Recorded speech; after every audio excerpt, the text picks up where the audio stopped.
All right, so now it is time to welcome our guest speakers, and we are really lucky today. We have 3 guest speakers joining us from the State Climate Office, which is based here at NC State University.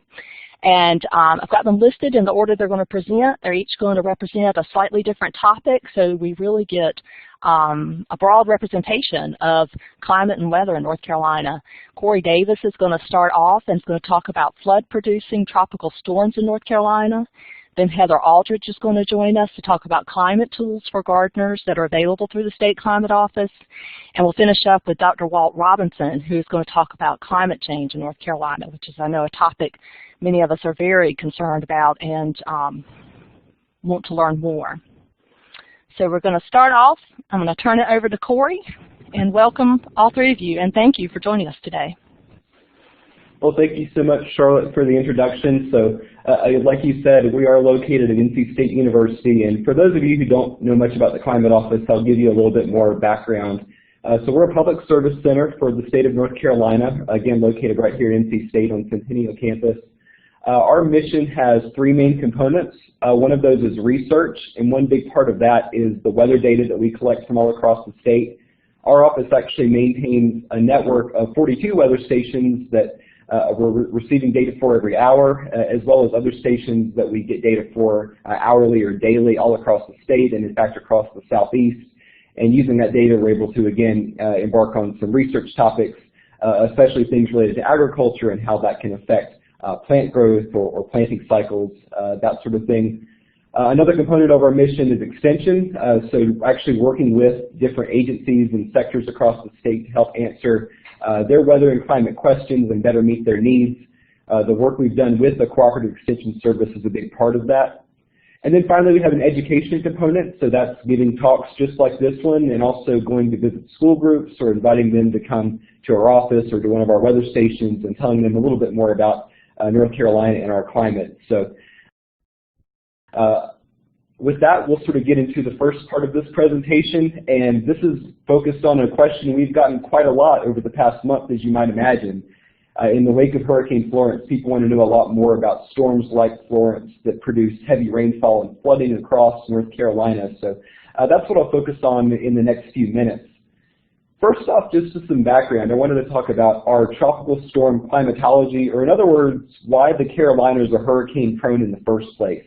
And there's a few main points to that. One is that we've got 2 fairly warm bodies of water located pretty nearby. To our south and southwest, we've got the Gulf of Mexico. And to our south and southeast, we've got the Gulf Stream that's part of the Atlantic Ocean.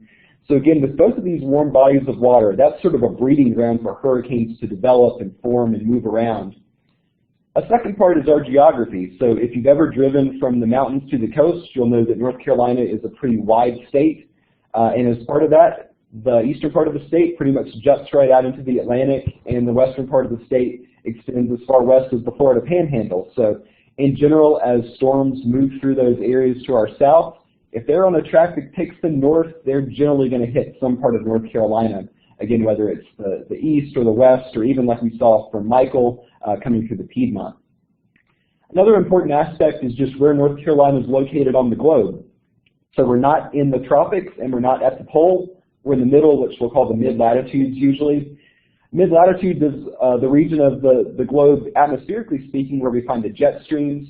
So often as those storms do move to the north, the jet streams and the weather systems they carry along will help to sweep those systems out to sea. But as we'll also see, that can create some interesting interactions with those rainfalling hurricanes and tropical systems that can affect their impacts here in North Carolina. So here's some quick numbers on the frequency of tropical storms and hurricanes in our state.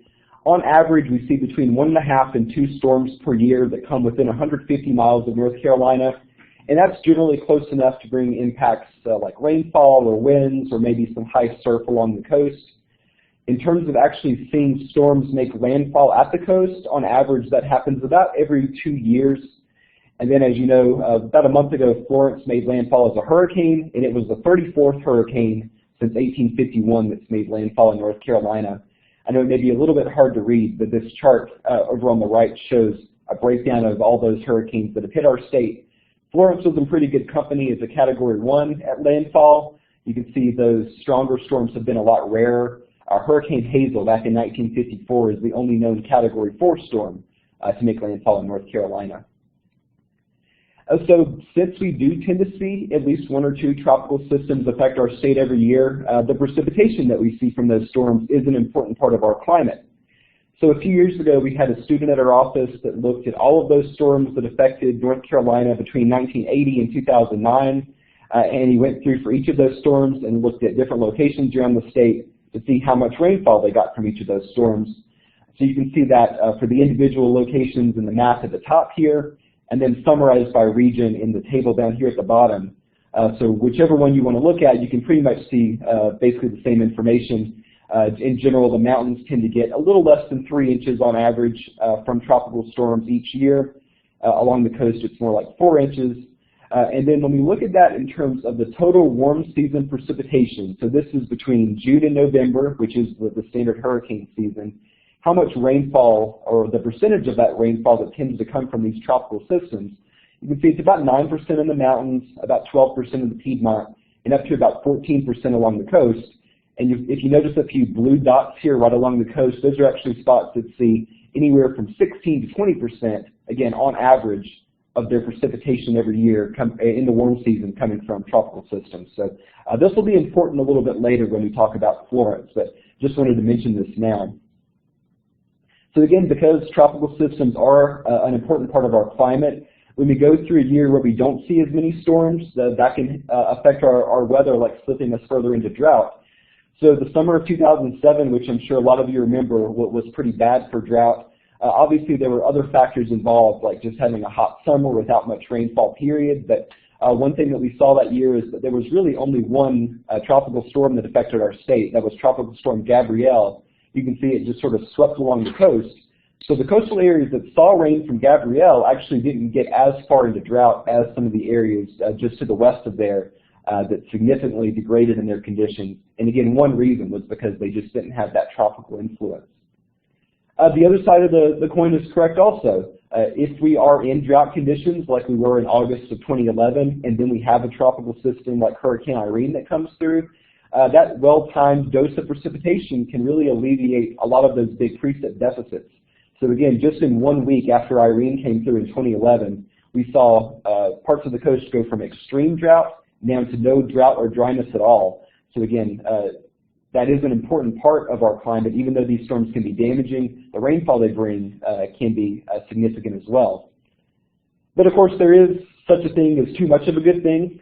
So when these storms bring rainfall that becomes a flood event, of course, like we saw with Florence, that can have very significant effects on our weather as well. And looking at some of the storms that have created big flooding, we see several main causes of that. So in the next few minutes, I'll walk through some examples of these, but I want to point out just these 4 main causes.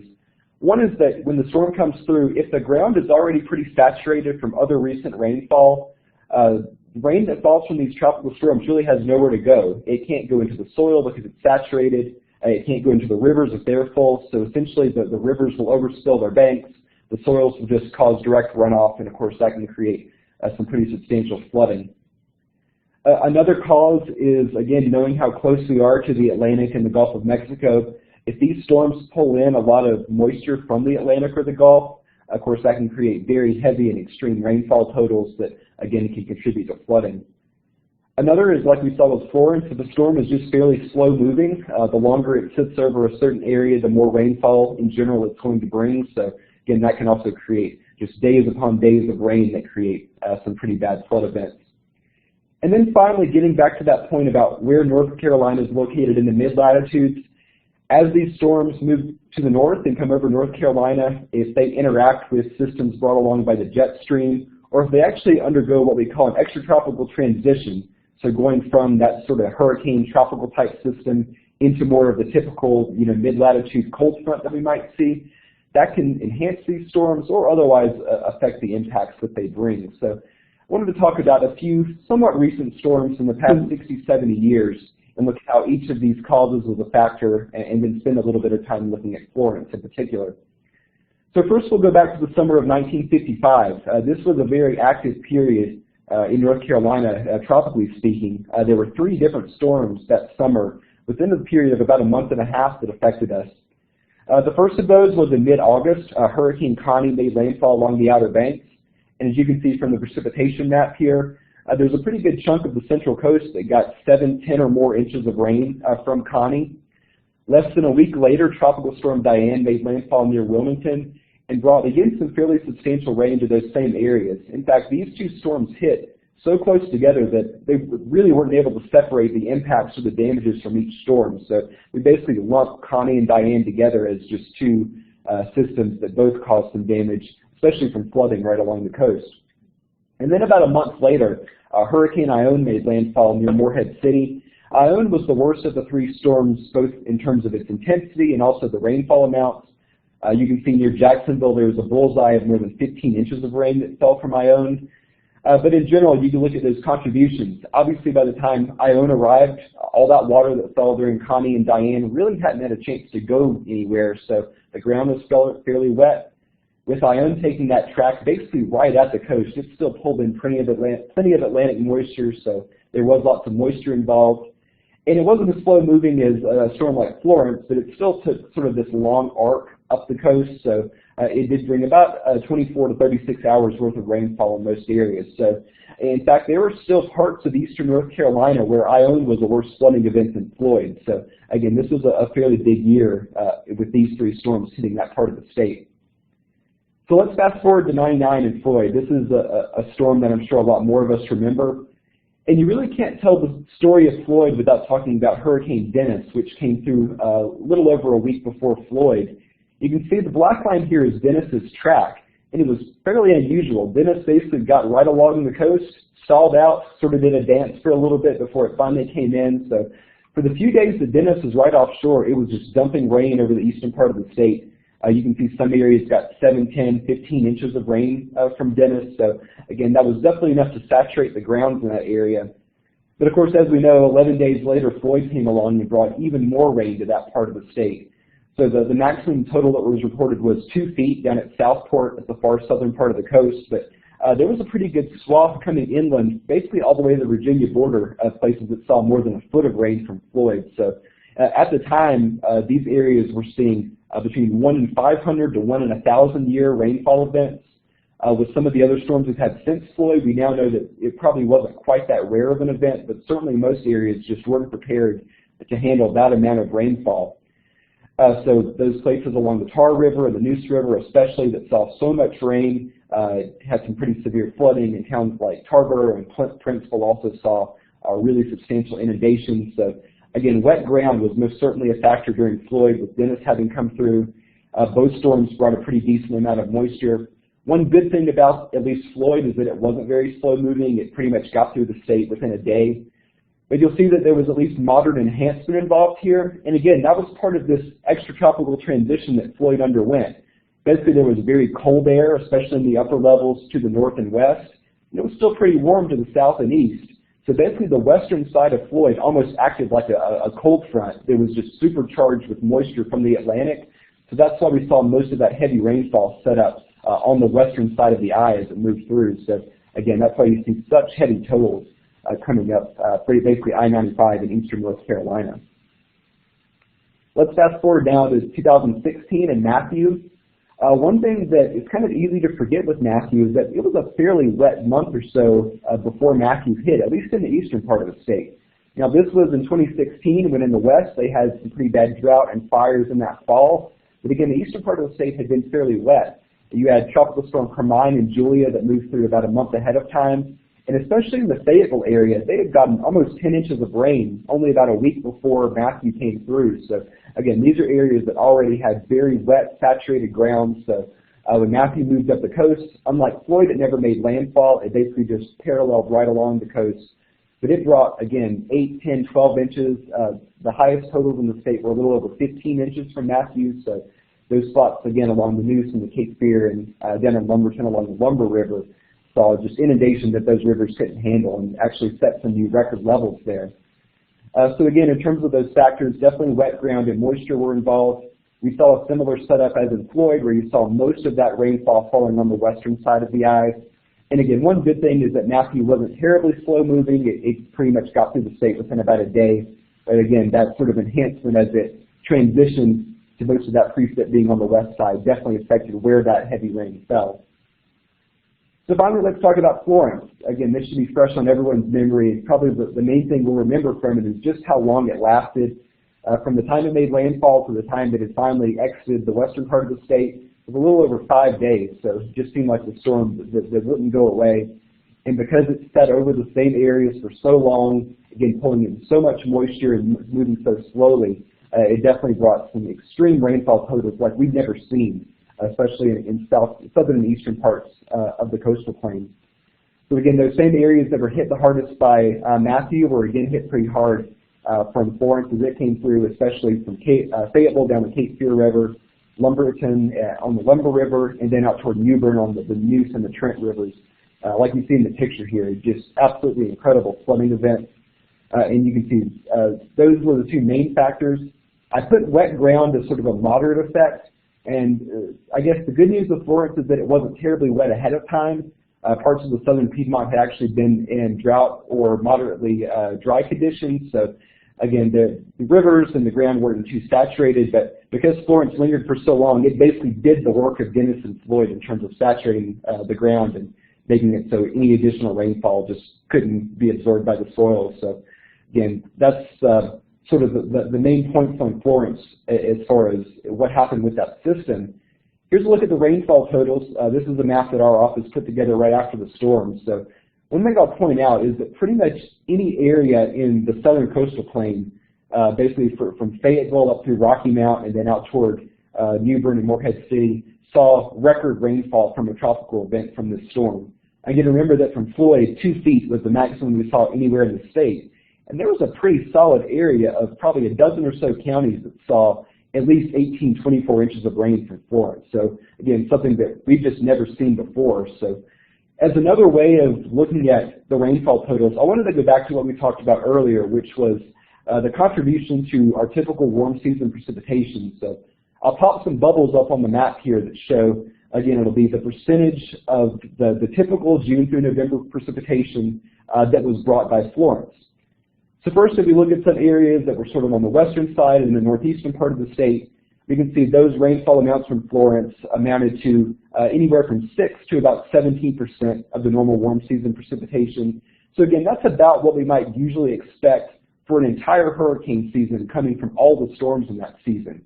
And we know Florence was only one storm this year. We've also had Michael come through that dumped additional rains on these areas.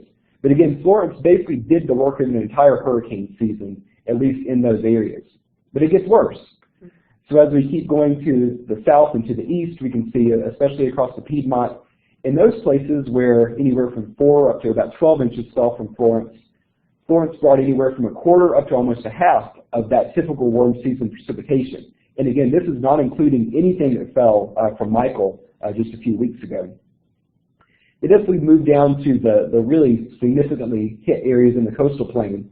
And those spots where they saw, again, anywhere from a foot up to about 2 feet of rainfall, that's anywhere from about 50% up to almost 2/3 of their normal warm season precipitation just from this one storm. And in those hardest hit areas that saw more than 30 inches of rain, that basically was their entire warm season precipitation, or even more than that, 131% up in the Whiteville area. So again, this is basically saying that if they didn't see a single drop of rain at any other time from June through November, the rain they got from Florence would have compensated or more than compensated for the rain that they would have otherwise expected. So again, just absolutely incredible amounts, especially when you look at it in terms of percentages like this. So again, we got a lot of questions in the wake of Florence, especially about how it compares to past storms. One question is about just which storm Florence was the closest to. Right after Florence, I did an interview with the Charlotte Observer, and a reporter asked me this, and my quote was that Florence was a Frankenstorm, because it included elements of some storms, like its track through the Atlantic was fairly similar to Isabel in 2003. The areas that got the worst flooding are more similar to Matthew, but just overall, especially in terms of the rainfall amounts and duration, there's really no close comparison to any past storm. Another question we got was about whether Florence is as bad as it could get for North Carolina. And if you remember that sort of box up in the top right corner of the slide on Florence, it actually could have been worse. It could have been wetter ahead of Florence. For instance, imagine if we had had another storm that came through a week or two beforehand and it really saturated things. Or also we could have gotten some more enhancement, like interaction with an upper level low pressure system that, again, would have just brought more energy and more rainfall from the storm. I really think it's possible that a worst case scenario for North Carolina would look a lot like Harvey did in Texas a few years ago, where places got 40, 50 inches of rain.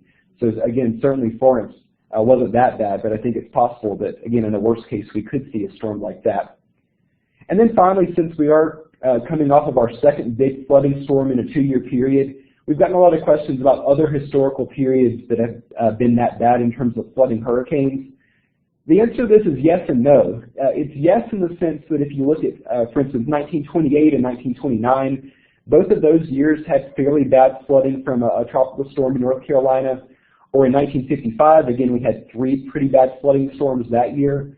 But just the magnitude of Matthew and Floyd and Florence have not been equal from any historical storm in any period. So again, in that sense, just how bad those storms were, I don't think there are really any close comparisons. So I think Walt, a little later, will have some more thoughts about, going into the future, how climate change may affect hurricanes and intensity. But before I finish my part, I wanted to give you guys a few resources you can use, especially for tracking weather and hurricane events.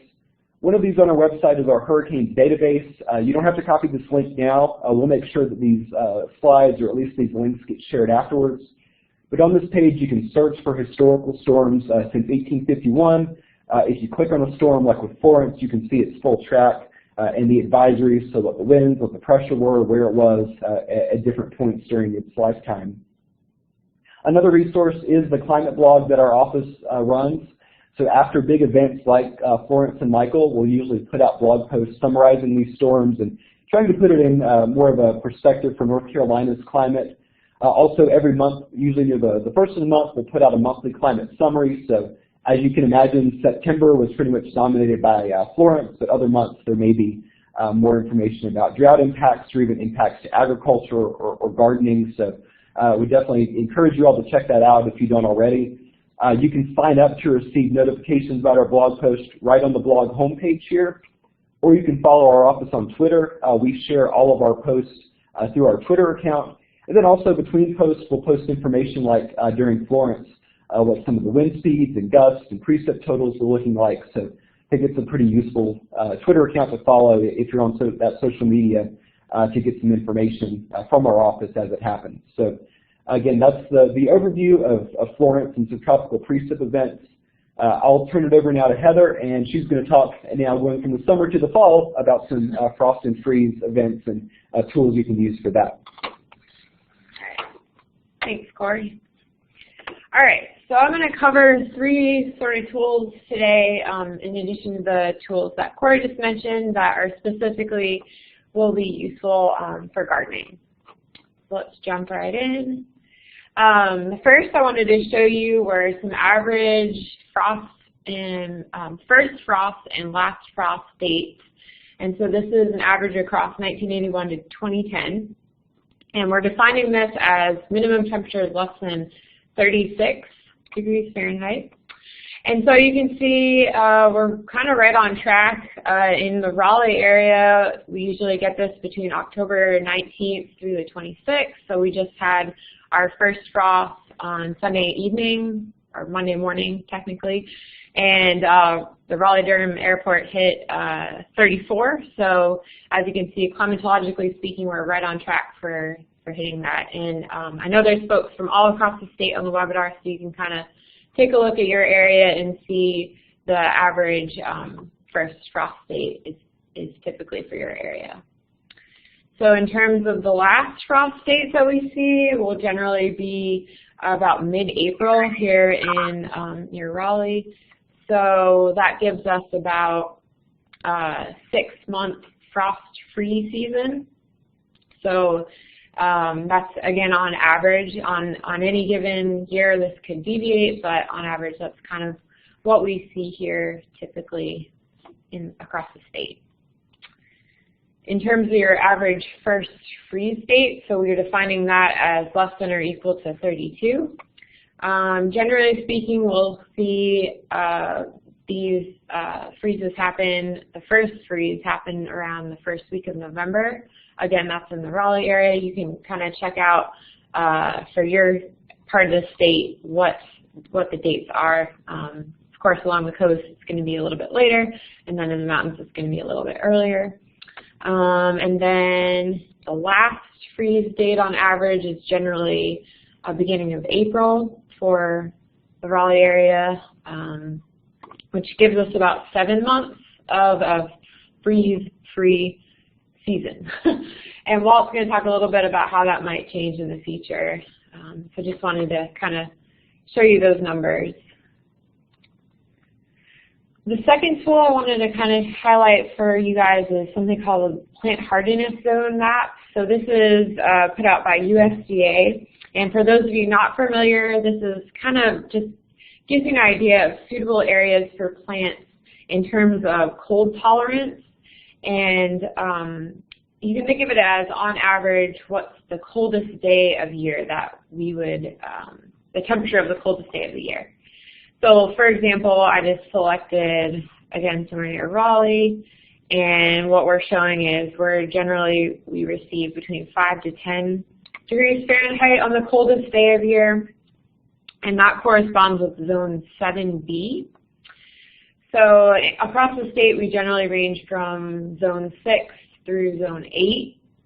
So you can see kind of how that plays out across the state here and across the region. You can, on this map, I've provided a link here at the bottom, you can actually zoom out to see the entire country and how it compares to different parts of the country. It's interactive, so you can, in the top left corner, you can enter your zip code, and it'll actually zoom right into your location. Kind of neat. And then, again, you can see on the legend the corresponding temperatures with the different zones.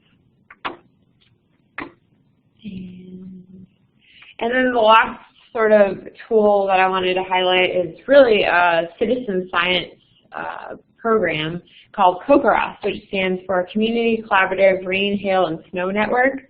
So this is a volunteer network of precipitation observers across the state. So folks go out to their backyard and they report the rainfall on that particular day. And, you know, everybody always asks us, well, what's happening in our own backyard? And you know, and this is exactly a way to determine that.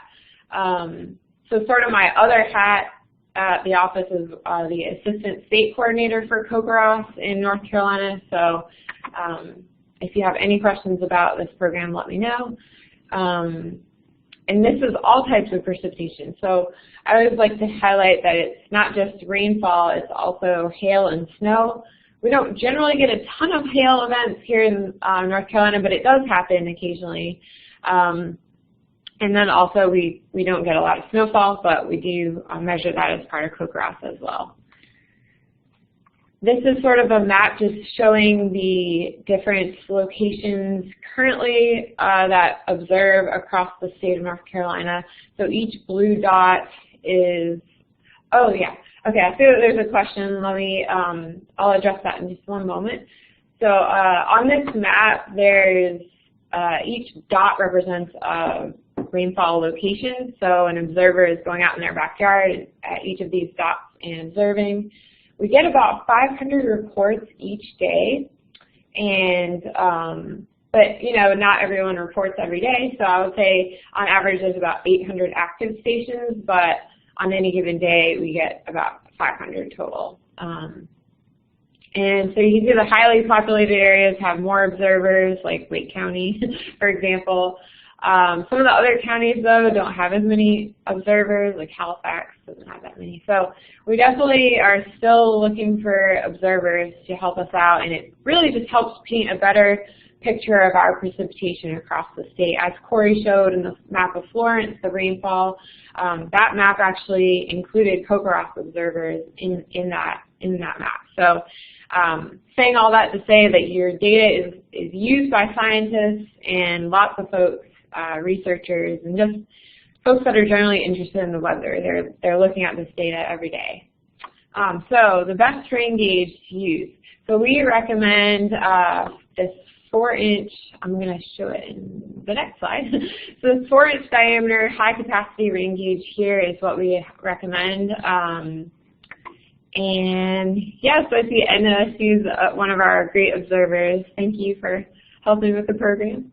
And so yeah, so there's all sorts of instructions on how to where to purchase, where you can purchase this gauge, and how to mount it, and all sorts of stuff like that. So I can definitely make sure you guys have a link to those training resources.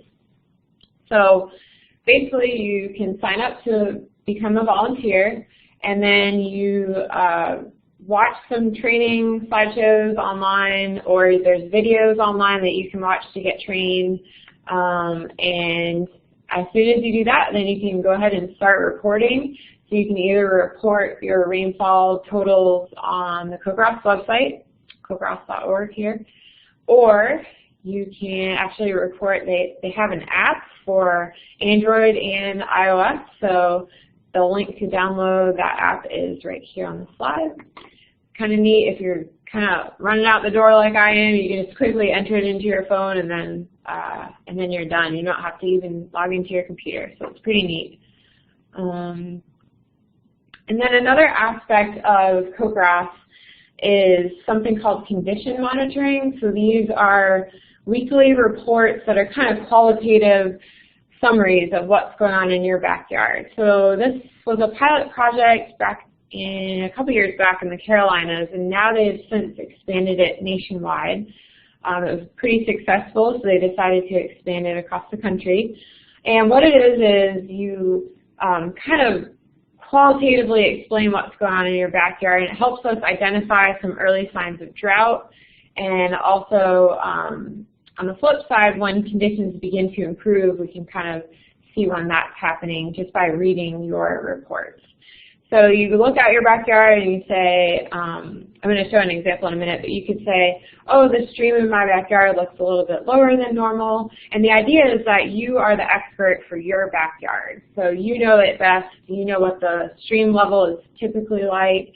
So you can say, oh, it looks a little bit lower than normal, or it looks a little bit higher than normal, and you can kind of give us that on-the-ground impact information. And Rebecca Ward at our office uses these every week for the Drought Advisory Council meetings. Corey's also on those as well, so they're looking at those every week. So again, your data is being used, and I'll just show you the map across the country. So there's all the current reports, I guess, for this past week here. You can navigate on their website down here at the bottom. You can navigate to different weeks and read the different reports. And if you zoom into North Carolina, for example, here's just one that's probably a little bit hard to read, but this is an observer in Marshall on Sunday evening, had submitted saying the week started warm and wet, ended cold. I won't read the whole thing, but then he goes on to say, she goes on to say that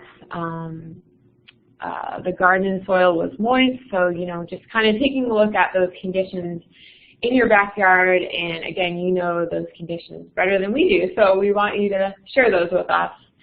And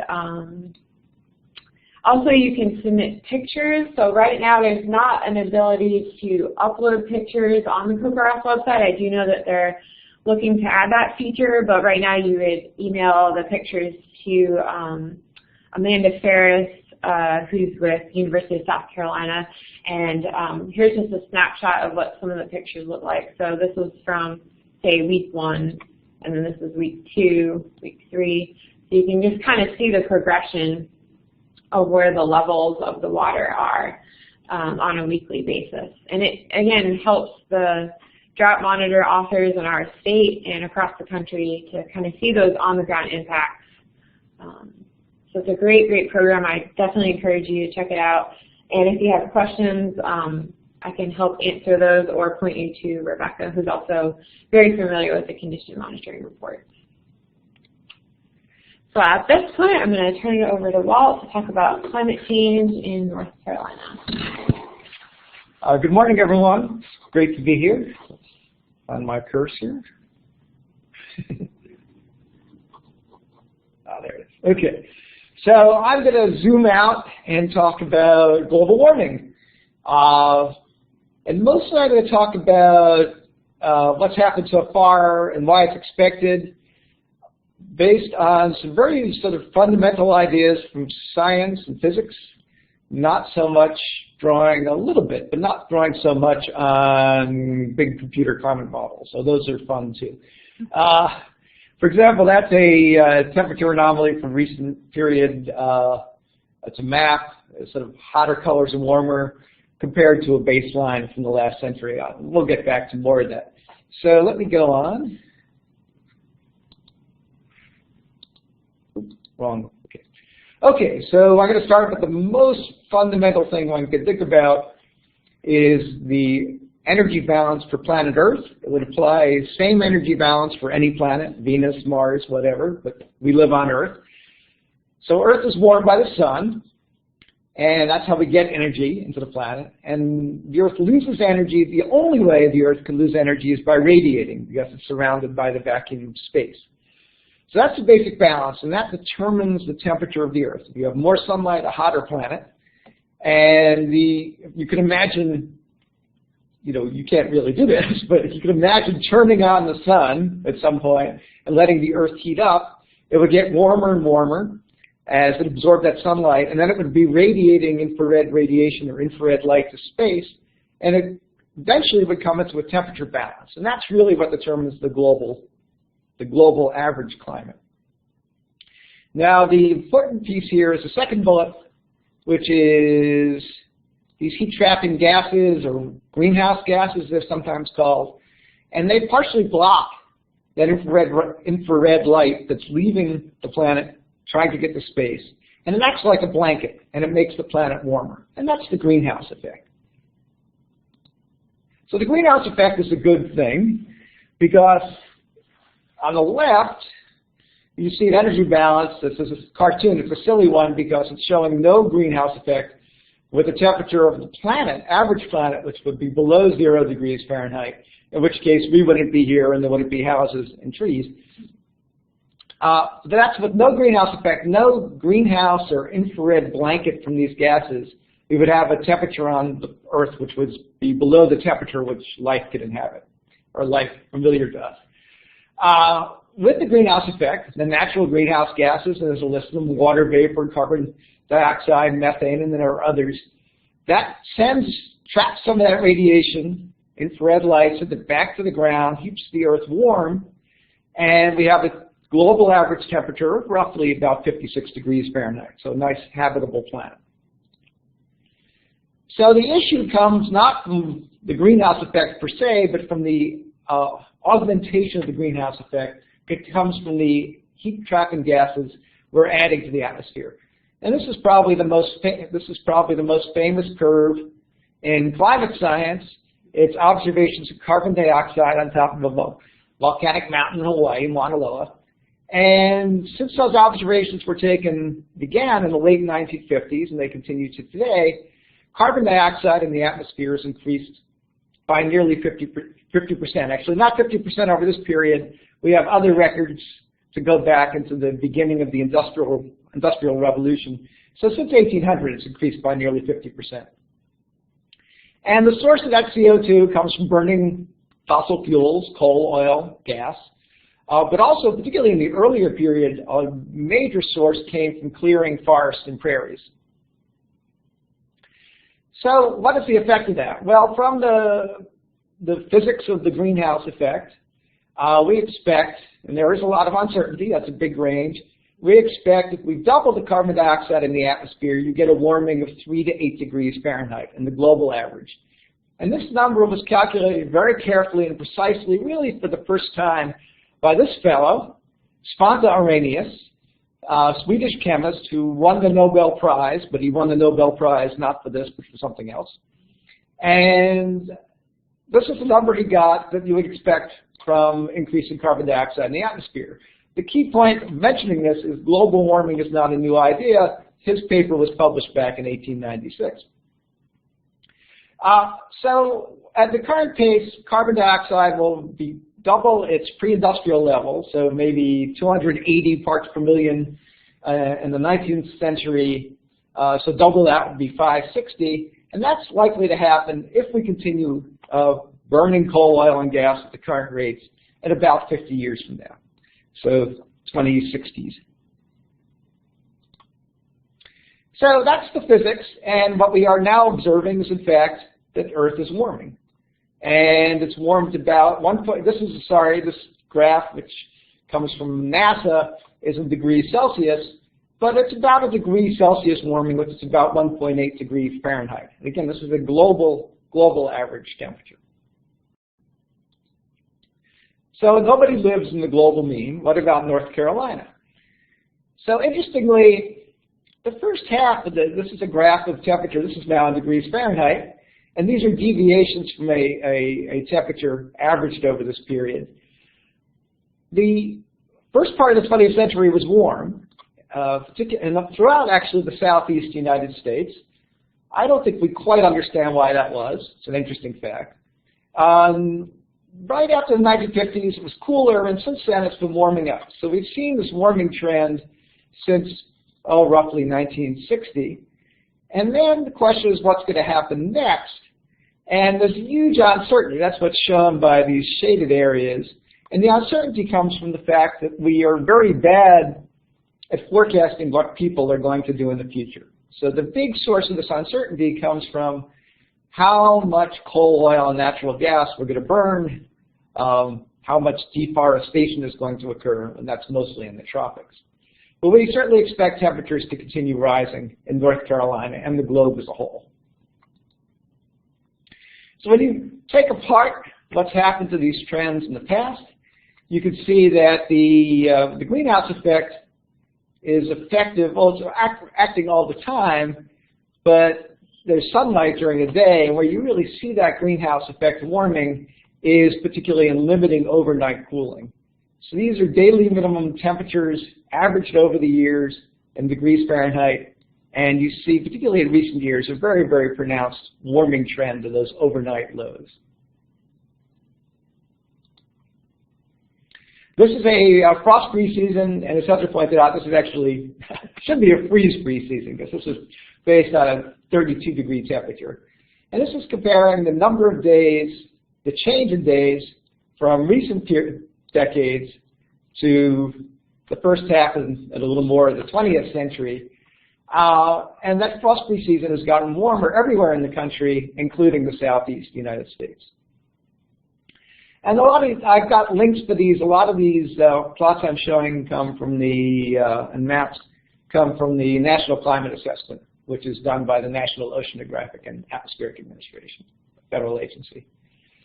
One of the interesting changes, which I think is important for farmers and for gardeners, is that, and something we expect, is that the most intense rainfall is becoming more intense. This is a change in percent in the, from decade to decade, in the amount of rain that occurs in the top 1% of rain events. So more of our rain over time is falling in the most intense rain events.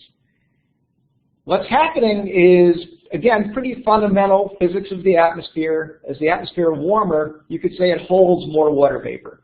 And then when it rains, there's more water vapor there available to fall out as rain. So this is a trend we would expect, and we are starting to observe that pretty reliably throughout the whole country, but certainly in the southeast. So what are the confident projections we can make about how climate will change in the future? We can say with pretty good confidence that the lowest temperatures overnight and lowest temperatures overnight in the winter, the coldest temperatures will be less severe. That the lowest temperatures will moderate.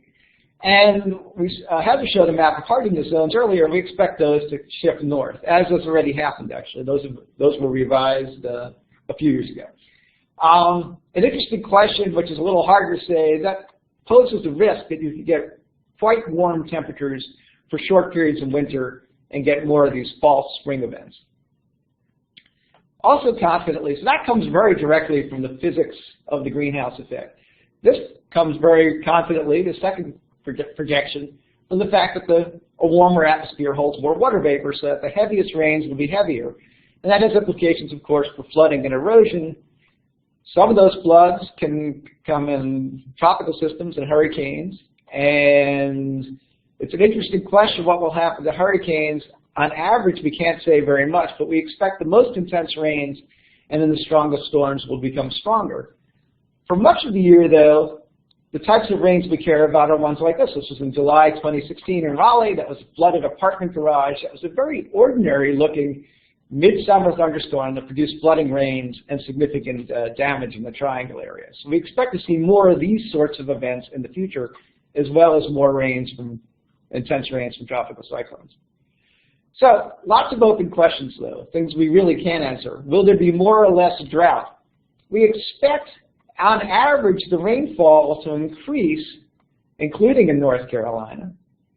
But the problem is the drying, if it's hotter, between the rainfall events, the capacity of the climate to dry things out will be increased as well. So whether drought will get more or less severe is really an open question. It's probably very dependent on where you are in the country and where you are in the state. Another question is, will we see more or fewer hurricanes? And that's a completely open question. It's an area of active research. We can't tell you that. We can, however, suggest that the more intense hurricanes will become probably more intense and will deliver more flooding rains, but not necessarily that there will be more hurricanes. We can't say whether that's true or not. So what can be done to limit climate change? There are lots of things, and actually I realized after I made this slide, I said there are lots of things that can be done, and if we're going to address this problem, we actually have to do all of them, or a very large number of them. So there's no one single magic bullet to address climate change. A book I've been recommending to all my friends, to the point where they're getting tired of hearing me talk about it, is this book, Drawdown. I highly recommend this book. They have a website, and that lists 100 things that can be done, not all things that we can do personally, but things that can be done nationally, globally, and personally to address climate change. And many of these involve land and food, protecting forests in mid-latitudes and where we live. This idea of regenerative agriculture, here's another interesting book and a picture from that about how agricultural practices can help keep carbon in the soil and keep it escaping as CO2 in the atmosphere. This book is called Kiss the Ground, and by the way, it's an interesting book to read. Composting is a good thing to do to reduce emissions of carbon dioxide to the atmosphere. Restoring farmland, again, so it sequesters or accumulates carbon. Another really big one, which is not so much about growing food, but how we consume it, is reducing food waste, would have a huge impact on reducing, globally and in the United States, on reducing our emissions of greenhouse gases. It turns out this is a really big one, and surprisingly big one. So I highly recommend this book, Drawdown, if you're interested in what we can do, or what we can do.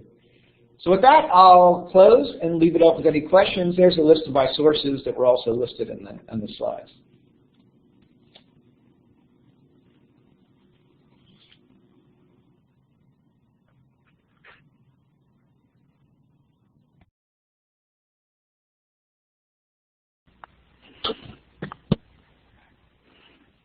That was excellent. So do we have any questions? You can enter them in the chat box, or you can use your microphone to ask questions. We have a couple of minutes.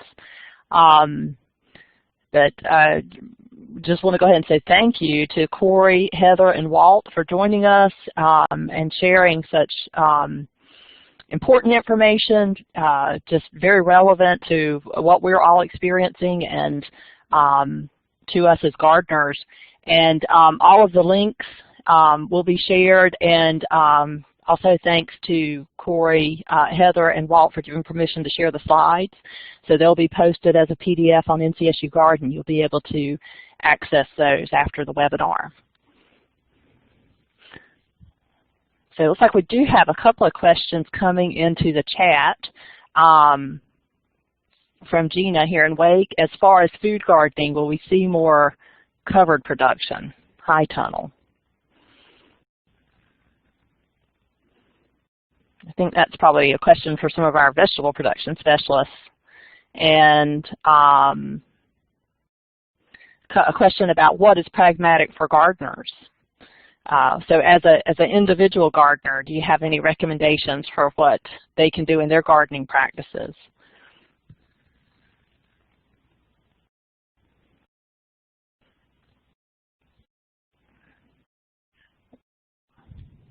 Well, yeah, I mean, I should first of all say that I am not an expert on this. I'm an atmospheric scientist and a physics background. So doing things that build up the organic material in your soil, that's organic material. So that's all good gardening practice. You know, going back, people have understand that's essential for sustainable farming or gardening, and people have known that probably for centuries. So that's one thing. The other thing is, and I saw that actually as a question, if we can garden and farm using less fossil fuels, that's a good thing. And so that's operating our equipment efficiently or doing things without equipment, maybe. One big use of fossil fuels in gardening is making, and farming particularly, is making nitrogen-based fertilizers. So to the extent that we can replace fertilizers with nitrogen-fixing plants and crop rotations, I'm not sure quite how that looks in a garden, but I think it can be done in the garden as well. If we use less fertilizer, we will emit less carbon dioxide to the atmosphere. All right, thank you. And so please address diesel fuel and gasoline being used for weed treatment. So I'm not sure if they're talking about people actually using gasoline and diesel fuel to pour on weeds, which is never a good idea and not appropriate. And since gasoline and diesel fuel are not labeled for use in that way, it is technically illegal. So that should never be an approach for using those fuels. Or if it's more about processing, weed treatment, herbicides. But in general, reducing use of fossil fuels, diesel fuel or gasoline, will go a long way to helping minimize impacts we as individuals are having. Having more fuel efficient vehicles and just reducing your overall energy use. And I will also mention that Walt shared with me a potential speaker I'm going to look at for next year who does work very closely in the area of what farmers and individuals can do and how they manage the land that would have implications for how we garden. And I'm going to follow up with that person to see if we can get her for a speaker for next year. So hopefully we can follow up on this presentation next year with more. So now we have the background on climate change and our climate, and that will give us more of now what can we do as gardeners across the state and what can we teach other people to do to help minimize these impacts. All right, so thank you again, Corey and Heather and Walt. Thank you for spending the morning with us and sharing such great information and making it so easy to understand and the wonderful resources that you have available. We see lots of people saying thank you and super presentation, things like that coming in. You're certainly welcome to join us for the remainder of the webinar, but right now I'm going to go ahead and we'll turn it over to our insect and disease experts, Matt Bertone and Mike Munster. So welcome, guys. Thanks, Charlotte. I will be going first this morning, and Mike will follow me. So first I want to start off with a couple interactives. I'm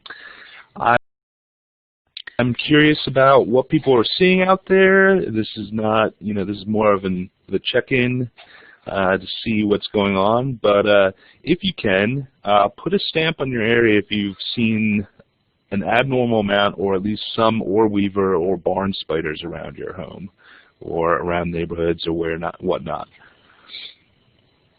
I can tell you I have 3 on my front porch, just in one quarter, so I have seen a tremendous amount. Yeah, I mean, I don't want to skew it, but this year seemed to be really good for orb weaver spiders. These big brown, reddish-brown spiders create the big classic orb webs around homes. And just curious to see where people are seeing them. I've seen them in the western part. I've seen them around here in Raleigh. But also, obviously, they are present on the coast. I'm just curious. Okay, give people a few more seconds or so. Okay, looks like people are seeing them. So I didn't include also the big black and yellow garden spiders, which are another member of the family, the orb weaver family, and there's several other types. But yeah, this year they seem to be pretty prevalent. Me and Dave Steffen, who is the former entomologist in the clinic, always discuss whether the years we see them more and less. And this year seems to be a good one for them. Okay. So let's move on to the next one. Has anybody seen Carolina Mantids? So not the big green or brown ones that are really big and long, but these smaller species. You know, like this brown mottled one. They even come in a thin green one. Again, like the orb weavers, I asked this time of year because orb weavers and mantises both live one generation a year. They basically grow up through the beginning of the year where they're small and people don't notice them. Then near the end of the year, they are getting bigger. So I saw actually a couple of these just in one site where we were going collecting insects. But I'm curious if anybody's seen these. Has anybody ever heard of these? This is actually a native mantis that we have. The large green and brown mantises usually are Chinese mantises or Japanese mantises, some other types that are not native. But this is one of the natives. Okay, I see one there. Okay. So, Matt, I had this discussion just recently with my husband. What is a reliable way to tell the Carolina mantid from the Chinese mantis, especially this time of year? Is size or is color reliable? Yes. Yeah, so if they have wings, like this one does, as you can see, let me get my pointer going. Okay, if it has nice, well-developed wings and it's, you know, 2.5 or so inches long, fairly small for a mantis, especially if it's this color with the fat and mottled color, that's going to be a Carolina mantis. Now, they do come in a thinner form. The males will be thinner too, and they do come in green and brown forms as well, but they're usually thinner, much smaller, and as long as they have wings like that, they're going to be an adult, which means they've attained their full size. So, we've got a few people seeing them. Okay, just curious. This is weird. Keeps clicking off. Okay, so lastly, this is a new one for people, I think, maybe. Red-headed bush crickets. I'm curious to see how many of you all have noticed these. These are cute little crickets. Again, earlier in the summer, you usually see the nymphs, a little fuzzier, a little bit more drab. But once near the end of the year, they sort of get bigger. They develop their wings, and they've got this beautiful red head and thorax. And actually, the species name on this is Porcella, which means beautiful. So, see somebody in the mountains has seen these. This photo I actually took at the NC Arboretum in Asheville. So I saw them there. I've been seeing them around my house in Raleigh. But if you haven't noticed these, just you know, this may be a warning that this is what these are. They don't do any damage really. They're kind of just munching and nibbling on leaves around. But they're very pretty little crickets. And if you've ever wondered what they are, this is what they are. Okay. Let's see. So not many people have been seeing this. Okay. Well, keep an eye out. They are native. The question is if they are native. They are native species, found mostly through the southeast, I think, but they may be found a little further north. But they are a type of bush cricket related to the true crickets. Massive amounts in Christmas tree fields this fall. Okay, that's very interesting. Yeah, I don't actually know their host range or what they feed on, but they typically don't do any damage or much damage to plants. We don't get any calls in about them. They just can be common. I've seen them get in my house and on my house. They're kind of jumping around, running around all over the place. Alrighty, well, thanks for that. The next part is this question: what is this? You can type it into the chat box, or if you want to select the text form and just write right on the slide, let me know. Okay, we got a grub. Okay. Let's see. Any other guesses? Jabba the Hutt's offspring? Could be. Moth larva, beetle larva, milky spore and grub. Grub. Ugly? Yeah, it's not the most pretty insect ever. It is an insect. Okay, I think some of you might be surprised. Any other guesses? No other guesses? Bagworm. There you go. Hey, look at that. So if you cut open a bagworm bag at this time of year, or probably a little earlier, they're starting to kind of die off, and basically you cut open this bag and you get what was inside this one was this empty larval skin, which the female came out of, and the females are larviform. They don't have wings, they don't have mouth parts, they barely have legs. You can see these little leg stumps. They have reproductive organs, and their body is full all the way up to here with eggs. And what will happen is this time of year, both the males and females pupate in their bags. The female never leaves the bag. The male will fly and mate with the female bags.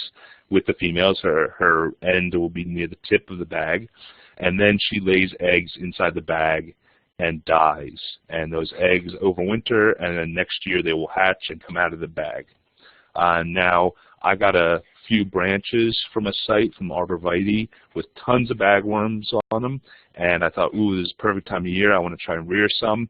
And so this is what the adult female moth looks like, again, larviform. Males are quite different. Males are really kind of interesting looking for moths. They have clear wings. They don't have scales on their wings. They're big, fuzzy, grayish, black-brown color. You can see the large antennae. Again, you would never confuse a male bagworm moth for a female with a female bagworm moth, and you really never see the females unless you cut open the bags. And males are fairly rare. You may find them for a short period of time mating with the other bags, but basically, these are the only ones I've ever seen or photographed because I took the time to rear them out of the bags. I also actually got 2 different wasps reared out from those sets of bags, which were parasites of the bagworms.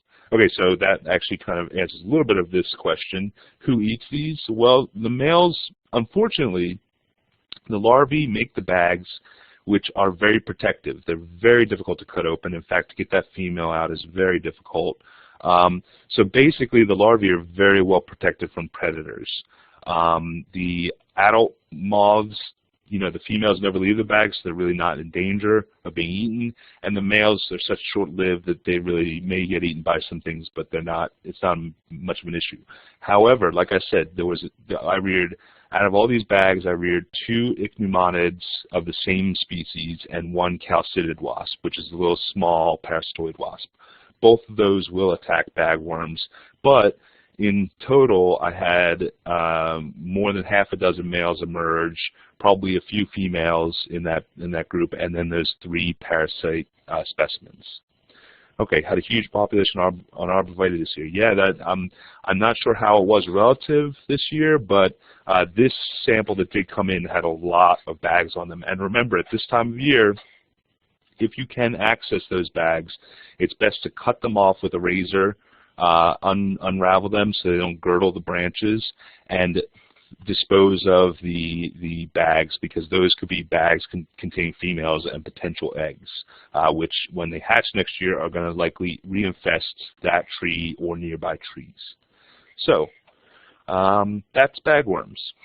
Okay, so that I just figured I'd show everybody because it's a cool thing to see finally. These, like I said, these moths, the male moths, are pretty interesting looking for moths, and I'd never been able to get a photo of a female, so I was really happy to be able to do that. Okay, so moving on. Now the plants in the garden are senescing and the plot is becoming barren. Okay, so some of you might have gardens look better than mine. Actually, this is my wife's garden technically. She does all the work in there. I just, give support. So, everything is either been pulled out of the ground. We have a couple of herbs and some pepper plants that we're hanging on to wait till they finish. This was taken last night. But digging in the soil of your garden this fall or early next spring might uncover some unusual critters. And every once in a while, I get in we dug this up in our garden. What is it? Is it pest? Is it something that's all right? Is it just strange? So I'm going to discuss some of the things you might find while digging in your gardens once you're preparing it. So there are a lot of different insects that have colonies in gardens and in the soil. Most of these are going to be ants. Well, they're really good. It's going to be ants and termites. Ants over here on the left, these three photos, and termites over here on the right. The termites are going to be associated typically with the mulch or dead wood that's buried in the ground. The ants, many different types, will nest in the ground, so be careful. Look for Asian needle ants like this one down here, which can sting. They're a black, long ant. They're not as aggressive or fast-moving as fire ants. Here's a genus Phaidole, the big-headed ants. They're very common, as are relatives that look similar to a typical ant. Here are tiny, these are called thief ants, which are actually tiny relatives of true fire ants. And all of these things can be uncovered in the soil. They can come pouring out. Sometimes you'll find mealy bugs associated with some of the laziest species. So look for the ants. You might find them. Again, just be careful. Make sure you know which ones can sting or not, or just try and avoid them if you can. The termites right here have workers and soldiers here. The soldiers have the big mandibles and snappy bits. The difference between ants and termites are that ants have elbowed antennae, whereas termites have these beaded antennae that are straight.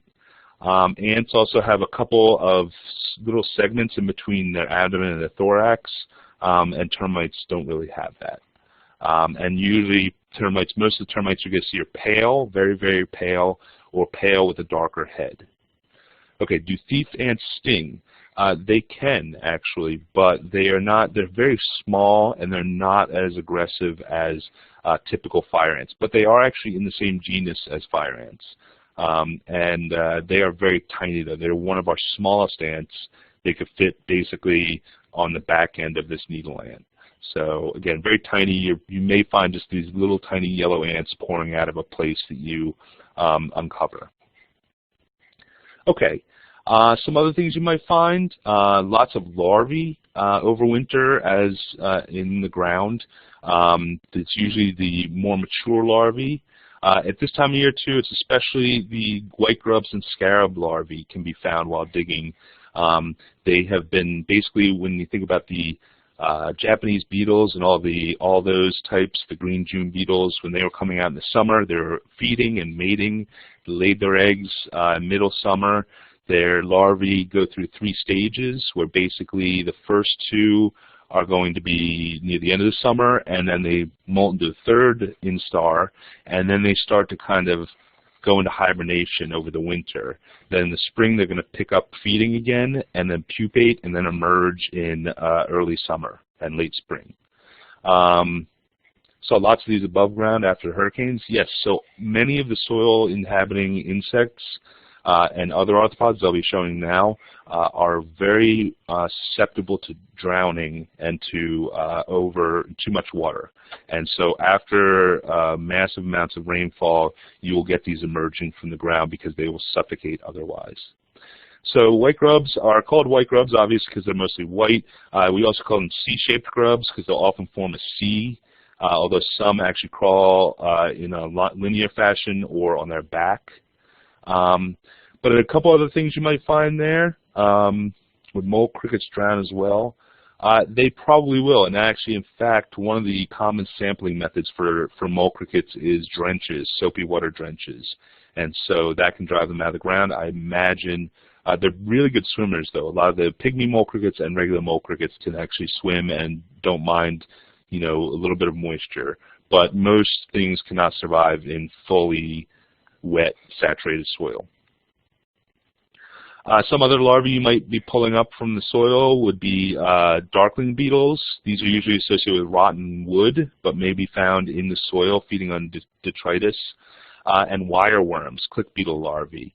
Click beetles can be either predators or feed on plants as larvae. Darkling beetles typically feed on fungus or rotting plant material. You can tell the click beetles from the darkling beetles, and the click beetles typically have a wedge-shaped head with sharp mandibles, and darkling beetles typically have a more rounded head with kind of just typical blunt biting mouth parts. These are what we call mealworms, what you buy at the store to feed certain pets, for instance. Okay, so it's not only larvae that overwinter. There are many insects overwinter as their pupal stage. So for instance, here's some hunting wasp pupal cases. These are probably from cicada killers, but they might be close relative sand wasps. You can see how large they are. This is actually a soil cell that they make, and inside there would be the typical pupa of a wasp. These were uncovered from a sand hill in where the people were doing construction. But if you have these wasps nesting around your garden or in your garden, you may be digging in the soil and find these things that are just strange. They look like little pots, kind of. And that's typical for certain types of wasps, but not all. Then you got this one, this is a robber fly pupa. And so it looks a little different. In fact, this is more like what it would look like inside here, the wasp pupa would look like. But some things you might see, crane fly and fly pupae look like this. They are not in a case. They have their little wings and legs glued to their body. Crane fly pupae actually often have these what are called spiracular horns. They're used to breathe. They often have these little projections all over the body. And actually, if we go back, you can see robber flies have similar types of projections all over their body. Then you got things like beetle pupae. Beetles don't have their legs or mouth parts glued to their body. They're free. You can actually see kind of an outline. This is a stag beetle pupa. And so if you dig something up and it looks kind of like a beetle, that's probably a beetle pupa. Now, one of the most common things to unearth are moth pupae. Now, moth pupae are going to be a little bit more similar to fly pupae. They're typically amber or brown in color. They can actually often, if you take them out, if they're in a certain stage of their pupal form, actually wiggle their abdomen to scare predators or anything like that, or also to move a little bit in the soil. But you can see here the long antenna, the wing pad, and then the abdominal segments, and the legs glued like this. And actually in this one you can see the caterpillar's head capsule after it had molted, after it had turned into a pupa, and the silk around it. Now, flies won't really create the silk. A few do, but they're typically not in silk. And also the moth pupae typically are more smooth than other pupae. Now, a couple of the more common ones you'll see are noctuids. They're hard to tell exactly that they're noctuids, except for their decent size. They're usually about ½ an inch to an inch long, just decent-sized moths. Now, I'm showing here this thing called the cremaster, which is most moth pupae have these little hooks or little spines at the tip of the abdomen used to secure themselves or to move themselves. And again, you can see the antenna and the wing outline. But one of the more common ones that people find in their gardens, because that's where it comes from, are hornworm pupae. So this is the pupa of a sphinxid. These are much larger, of course, hornworms being a very large caterpillar and creating a very large moth. So they are typically about 2 or so inches long. The one big characteristic of these is they've got this long proboscis sheath. So in there is where the proboscis is, and this is basically fairly characteristic. There's some other moth pupae that have this, but if it's in your garden, you've had tomatoes before, you've had hornworms, these are ones that have survived the wasps, that have gone into the ground and pupated, and you're digging around, you find this large pupa. Now, of course, this is where you have to decide, is this something you want to leave be? It can be a pest, of course, of tomatoes and relatives, especially the tomato and tobacco hornworms. So again, do whatever you feel like with them. These pupae sometimes are also parasitized by flies, so if you were to leave it, you may get flies coming out of them actually, and that is biocontrol of them. The wasps that many people see on the backs of the hornworms are larval parasites.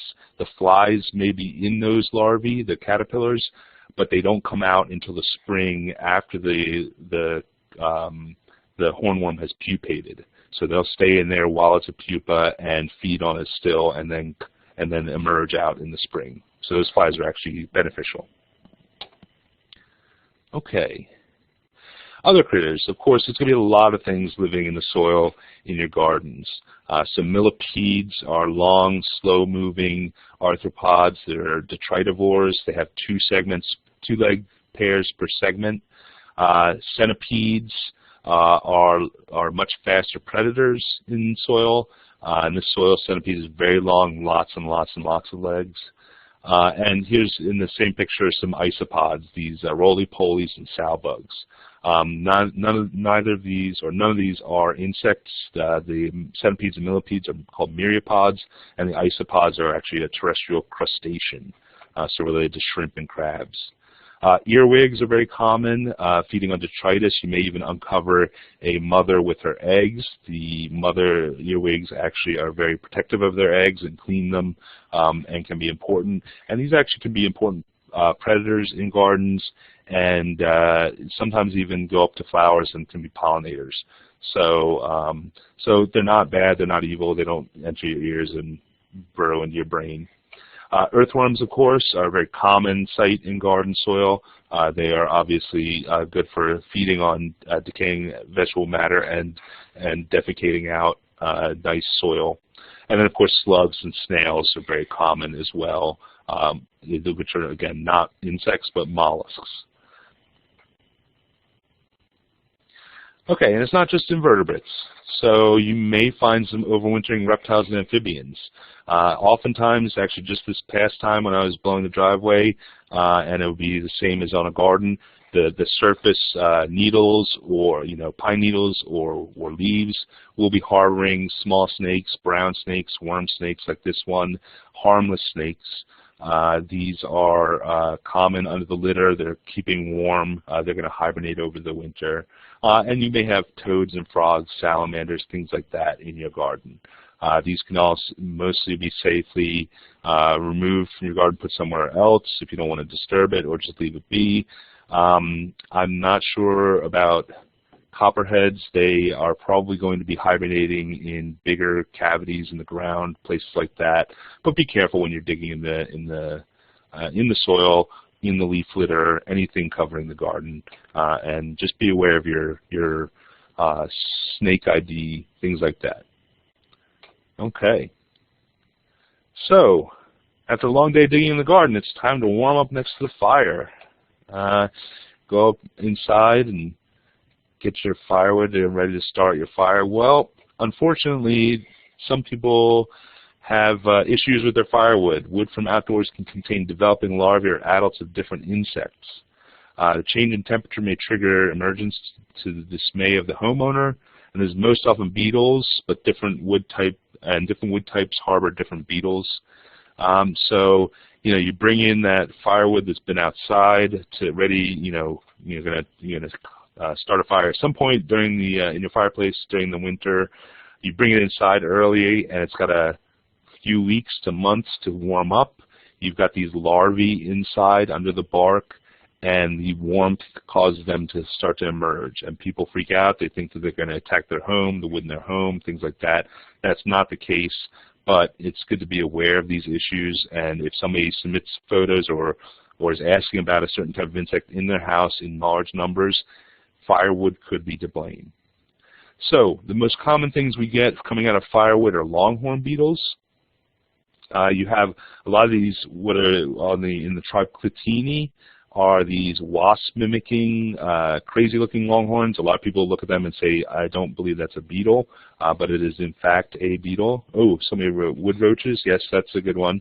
So they can be in there. A lot of cockroaches like to be under wood. Again, harmless. They're not going to infest your house. Same with these beetles. They won't infest the wood in your house. They are infesting the wood that was outside that they prefer.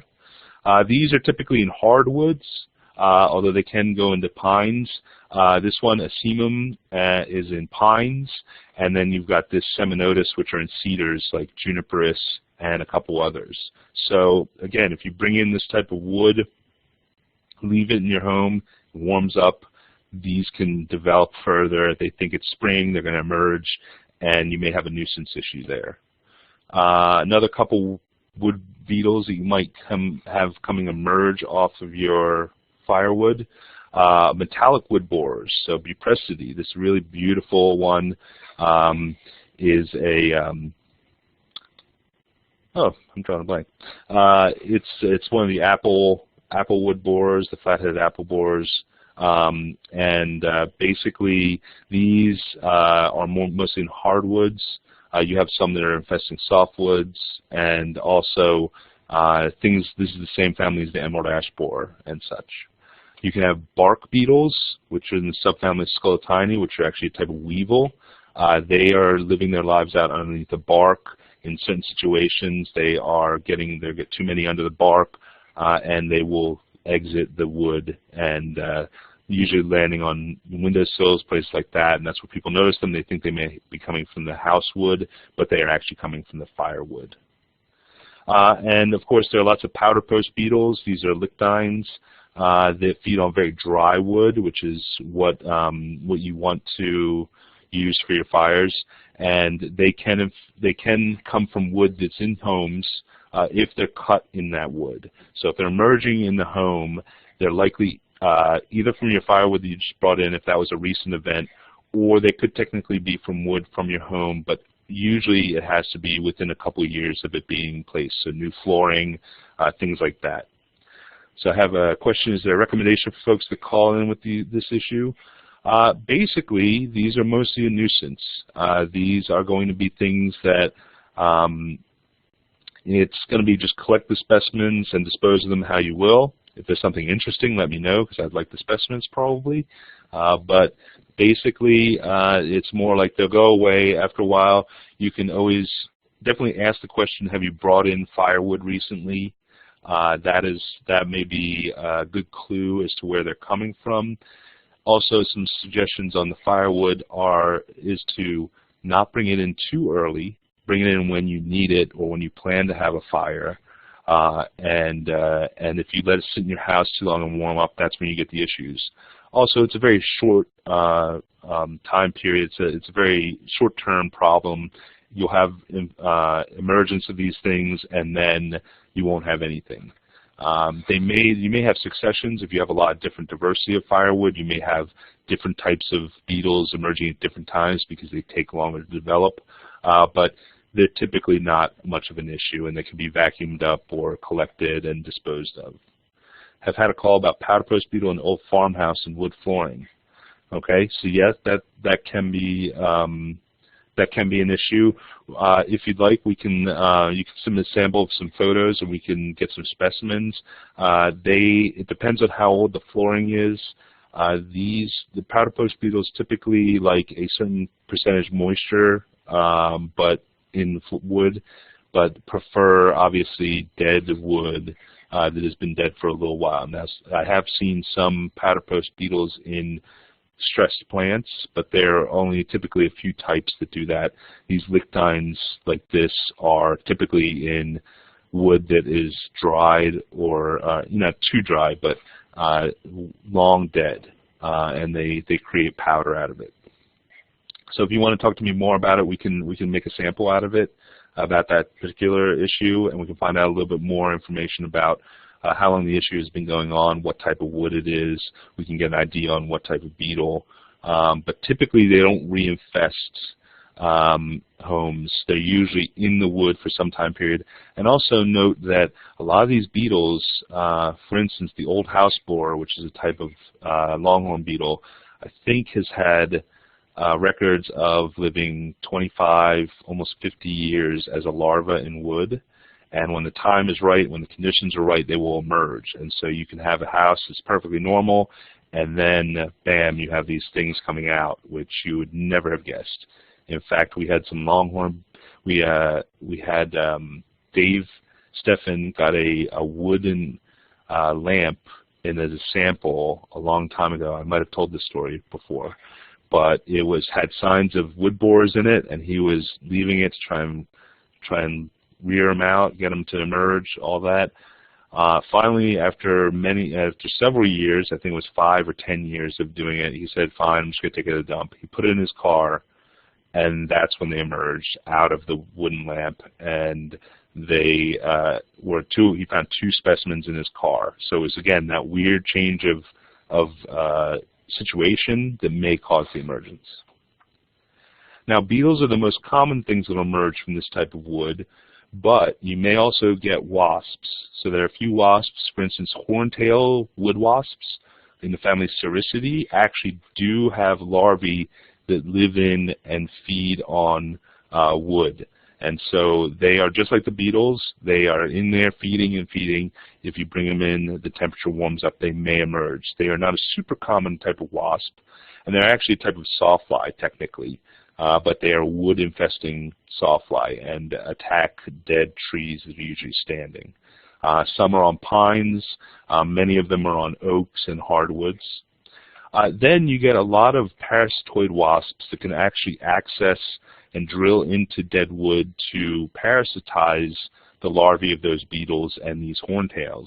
And what happens is that they, once they have fed on those larvae, they will emerge from the wood as well. And so this was just evidence of a parasitized beetle or horntail wasp larva.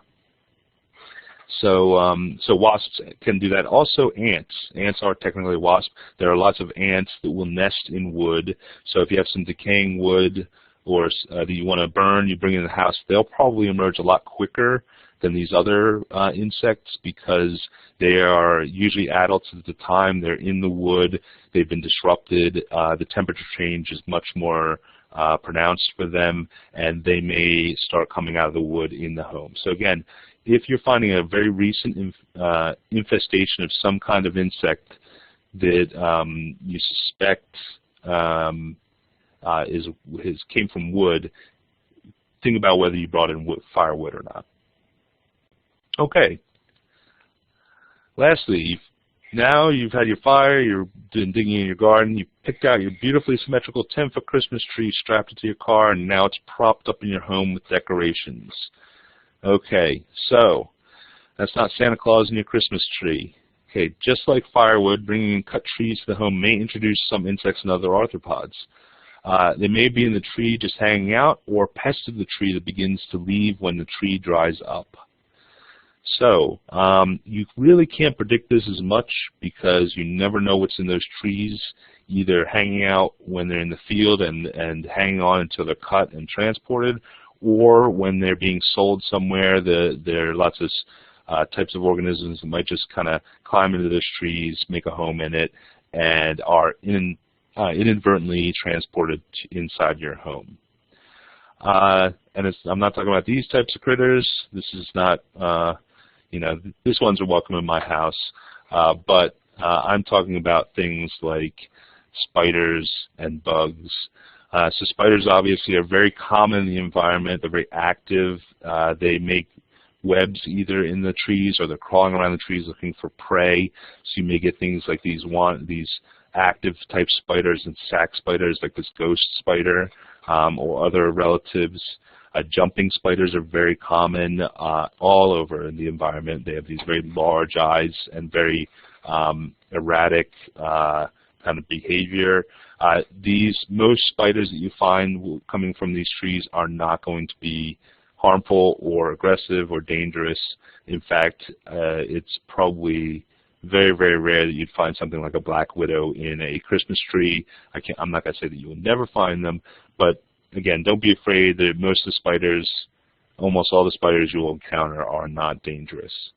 Then you get some of these bugs. Again, a lot of these bugs overwinter as adults, and so they'll come in the homes, but also trees. They'll be overwintering in little cracks and crevices in trees. You bring them inside. Again, they think it's warm. It's maybe a season change, and they will come out of there, and that could be including things like leaf-footed bugs and stink bugs. This is not a brown marmalade stink bug. It's a rough stink bug, but again, most of these bugs have a similar type of behavior. Okay. Now, the most common thing we get, though, are from giant conifer aphids. So these are very large, as their name implies, aphid in the genus Cinera.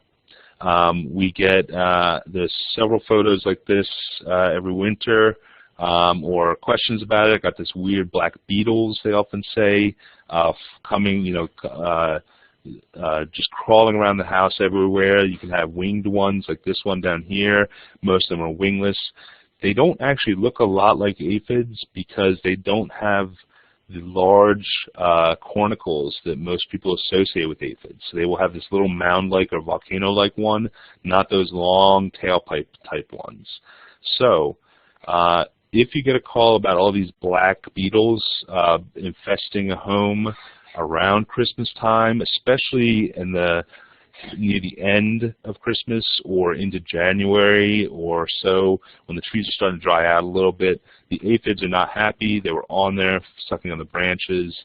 People don't notice them, and then the tree changes and they're no longer happy with the food source and they start moving away. There's really nothing to be done specifically. You don't need to spray trees or anything like that. These can simply be vacuumed up or disposed of in another way. You can search the branches for any remaining aphids and kind of knock them off into some soapy water.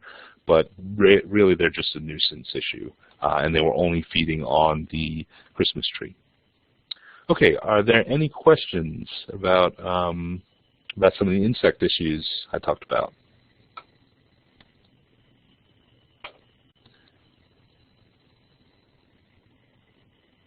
Okay, so bolo for fall and winter. Like I said, not just being brought in by your trees or your firewood, but there are insects that are going to come in through the gaps in your home, especially things like stink bugs. There could be cluster flies, a few other groups of insects that overwinter as adults that will make their way inside the home and kind of hide out. They may think they're invisible, but you'll see them. Again, they're just coming in because it's cold outside. They'd usually be overwintering in bark or gaps in nature outside. There are some winter active insects. So, for instance, fall cankerworms, like this female here around Thanksgiving is when you may see them. You may see them on trees as well as buildings and on man-made surfaces. These wingless females crawl up and lay batches of eggs. They can be a problem in the spring when the larvae hatch and feed on trees. The last few years, we really haven't had much of an issue. They're the little green inchworms that are very common in the spring, but it hasn't been too bad. So, anyway, be on the lookout. You may get these little mosquito-looking or crane fly-looking flies at your porch lights. Those are winter crane flies. The larvae are feeding in detritus and are more active in the cooler parts of the year, which is fairly different than many insects. Now, I have seen, spider mating season. This is a trapdoor spider from here in North Carolina. In fact, I'm not sure how this year will be, but I took a photo of one coming back from trick-or-treating. So obviously this time of year you may even find some of these large spiders, the males, roaming around looking to mate. They will die after that, But if you see big scary spiders, people are not necessarily releasing them for Halloween. They may just be out kind of trick-or-treating themselves. And so they're out there and about. Not much else though. You know, it's cold. Insects don't really like the cold too much. A few are well adapted, but for the most part, you're going to have kind of a cessation of the normal insects, including mosquitoes. So everybody can be happy about that. Alrighty. If there are no more questions, I will hand it over to Mike. All right. Hello, everyone.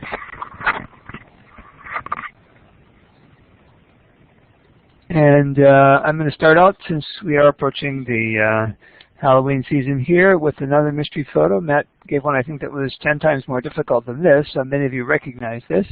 But if you think you know what it is, don't say anything. Don't even write anything. We'll come back to it later. So these little alien-looking pods and mysterious webbing around this actually turned out to have been a stevia plant that we had here in the clinic. We'll come back to this idea later. Well, as happens every even-numbered fall, the Ornamentals Workshop, Ornamentals Workshop on Diseases and Insects, was held this year in Cayuga, up near Hendersonville, North Carolina, and it was a great workshop as always.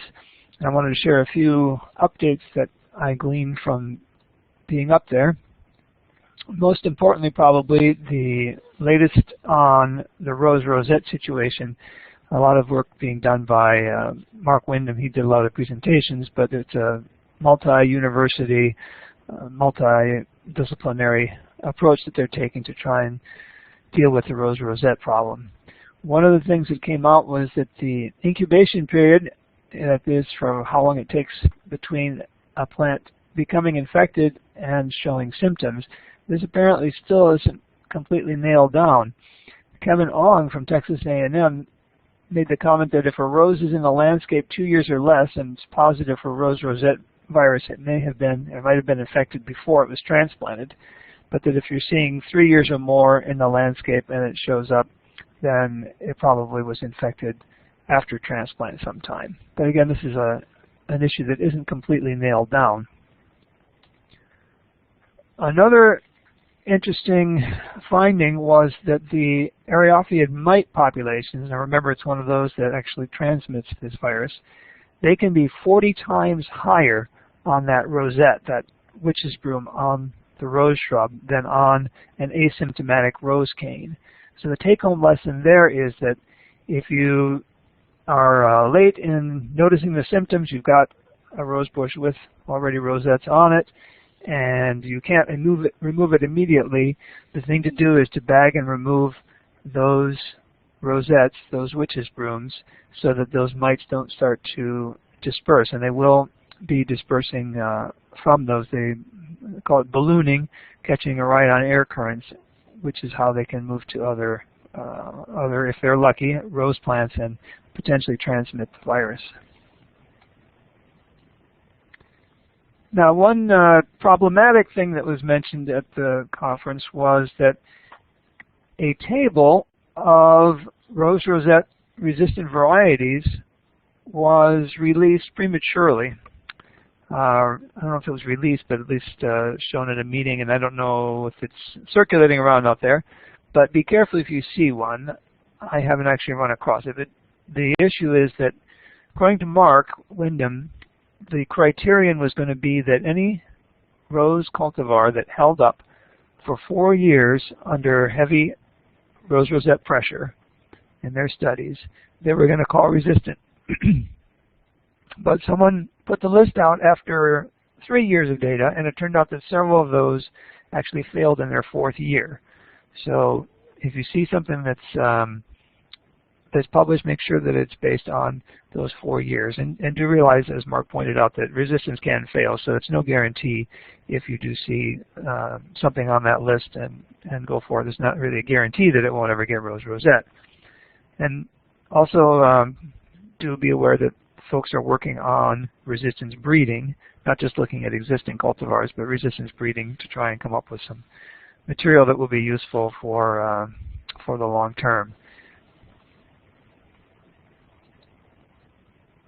A few quick good news, bad news points from the meeting. There's good news about the 1,000 cankers disease of walnut, at least in the eastern United States. Their beetle population, and they reported this actually 2 years ago, really crashed after initially being quite high in places, and that beetle is what transmits the fungus that causes 1,000 canker disease, the walnut twig beetle. And those beetle populations had declined, and in fact there was a photograph shown in this meeting of a walnut tree, I think it was in Tennessee, but I'm not sure, that's actually recovering. So this will hopefully remain good news, and we'll have to see. They're not exactly sure why the beetle populations did drop that way. There are a couple of ideas.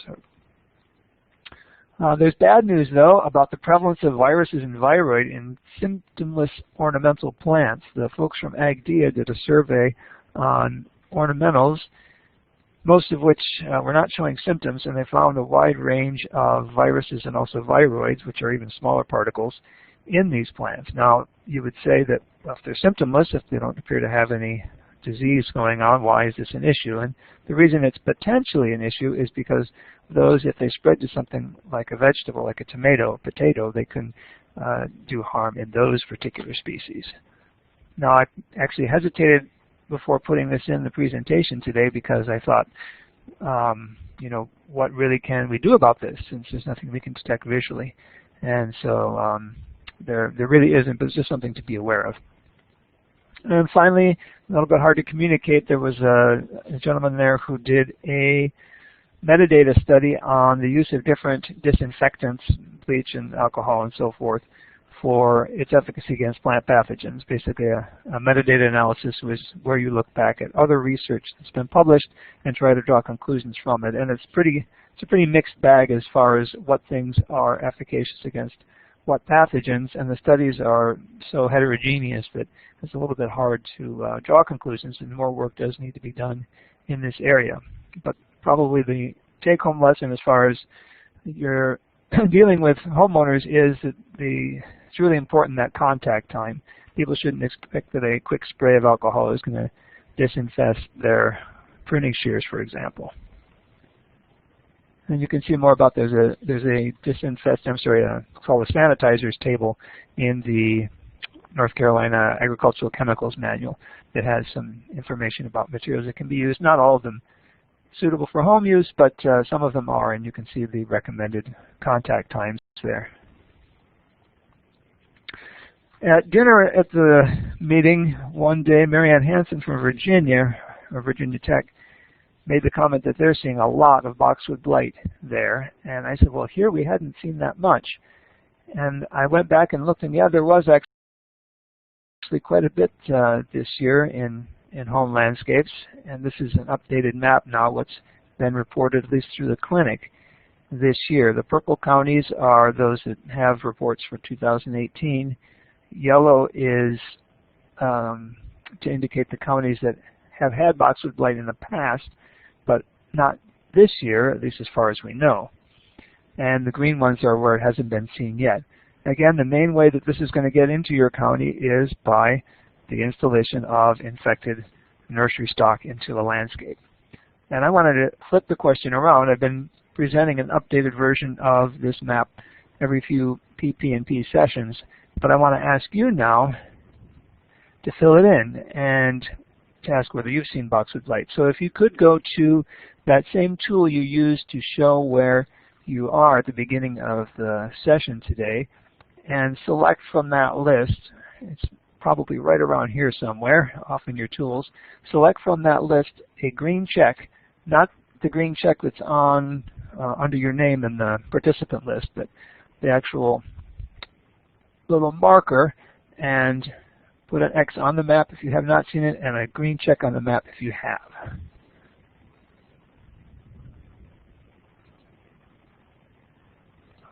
I'll put an X here and wait because I have not seen it.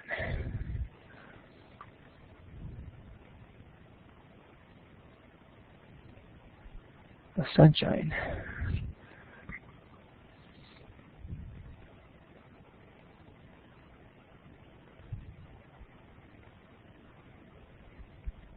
All right, give folks another second here. This is extremely interesting.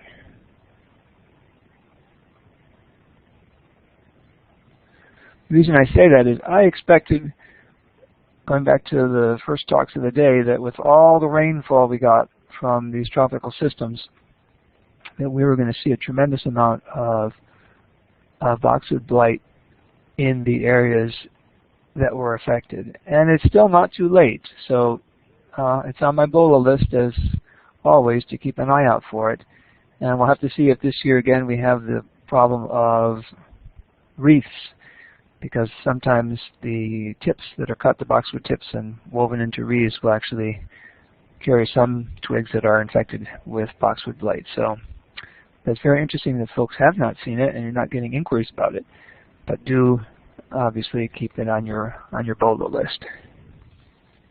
Does NC have a, oh, Crystal Mercy, I'm sorry, what does it look like? I didn't put any pictures this year or this session, but in the past I have shown some. That basically, if you see any two of these three symptoms on your boxwoods, then it's a good diagnosis of Boxwood Blight. We can still confirm it in the lab here under the microscope. But defoliation, so leaf drop, usually from the lower part of the plant upward, dark brown leaf spots visible on both sides of the leaf, sometimes at the tip, sometimes not. And then, very important, dark, almost black streaks on the green twigs of the boxwood plant. So any two of those three, and then you can say that you've got a Boxwood Blight diagnosis. If I knew off the top of my head which sessions I had talked about it before, I could refer you to the recordings. But I'll try and remember, Crystal, that you were interested in that, and get that information to you, maybe through the listserv with the program. Does NC have a Boxwood Blight cleanliness program similar to Virginia? Yes, we do. It's called a Boxwood Blight or a Boxwood Blight compliance program. I'm not sure the exact name of it. Yes, there is, with a set of best management practices that the Department of Agriculture has put out. All right. This is a picture that came in with some samples, and it's some ornamental kale. And I didn't put the exact location, even the county here, because I don't want to impugn someone for their actually good practice of being concerned that they might have something wrong. There may be other folks that have this, and I don't want to reflect badly on the person who, like I say, was responsible enough to have this checked out. But the question is, would you buy this kale? And mostly it looks good, you know, a little yellowing maybe on the tips of the leaves. You may see a dead leaf over here. Oops.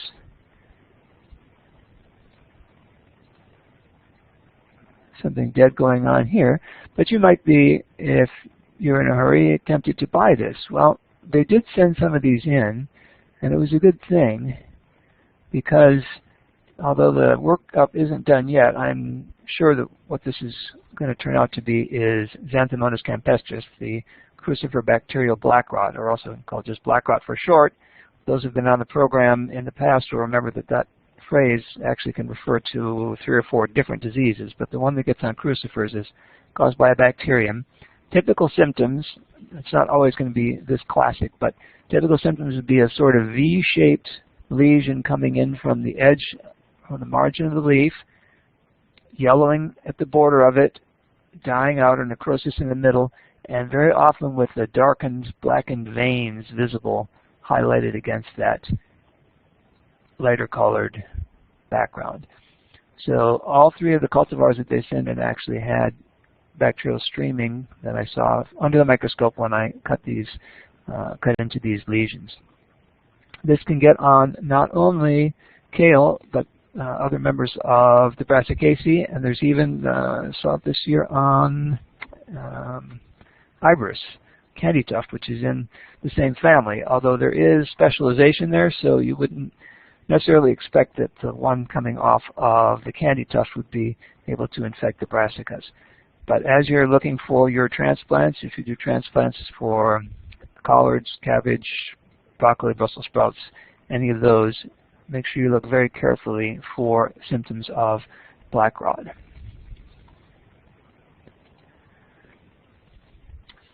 Same question, but for a set of pansies. The photo on the left, Catherine Holmes sent in from the actual greenhouse, and she selected out some of the plants that you probably would not want to buy and boxed them up. And here in the clinic, we found multiple problems on these. Some of them you wouldn't be fooled by to put in the garden. You obviously wouldn't buy something that would be dying down like this, but others you might be. So let me just point out two problems that were in this set here. On the right first, Myrothecium crown rot.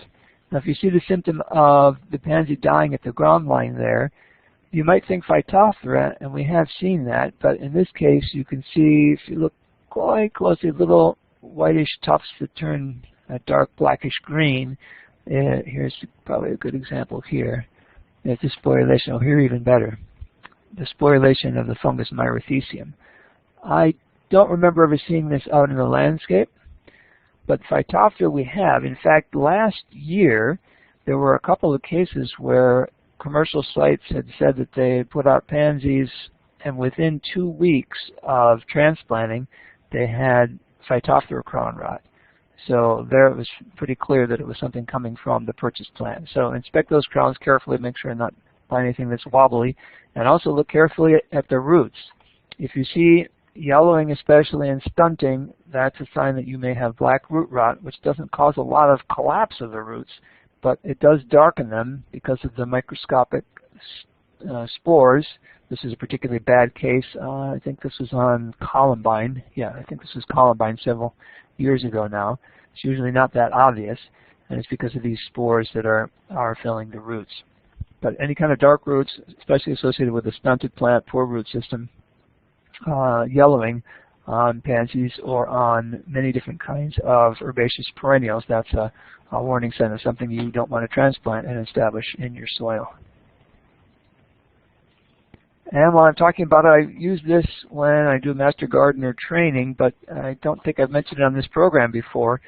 For root rots in general, a bedding plant is fairly easy because you'd expect nice white roots, but a tree or a shrub, which the roots with age will darken naturally, how do you know if you've got root rot? Well, holding it between the thumb and forefinger of each hand and pulling in opposite, well, I guess that's the definition of pulling, is it's in opposite directions. Pulling it, then if the outer portion, that cortex of the root, slides off like a bead on a wire, the wire being the vascular bundle at the center, then you know you've got root rot. This is also a recent sample. Going back to our mystery, these were, and probably many of you knew it, the mycelium and sclerotia of Sclerotium ralphsii, the fungus that causes southern stem rot. And they start out kind of, well, the mycelium would be the general fungal growth here, the hyphae we call them individually. They begin as little white pills and eventually turn into structures about the size, shape, and color of radish seeds. And these are how they survive in the soil. And I want to bring this up in the context of rotation in the vegetable garden. So I'm going to change the polling tool to an A through D multiple choice. If you look under your name in the participant box, the fourth tool there should give you a letter choice, and you can answer whether you think which of these sets of diseases you think might be susceptible to, if you want to think of it that way, or that you can use rotation as a tool against them.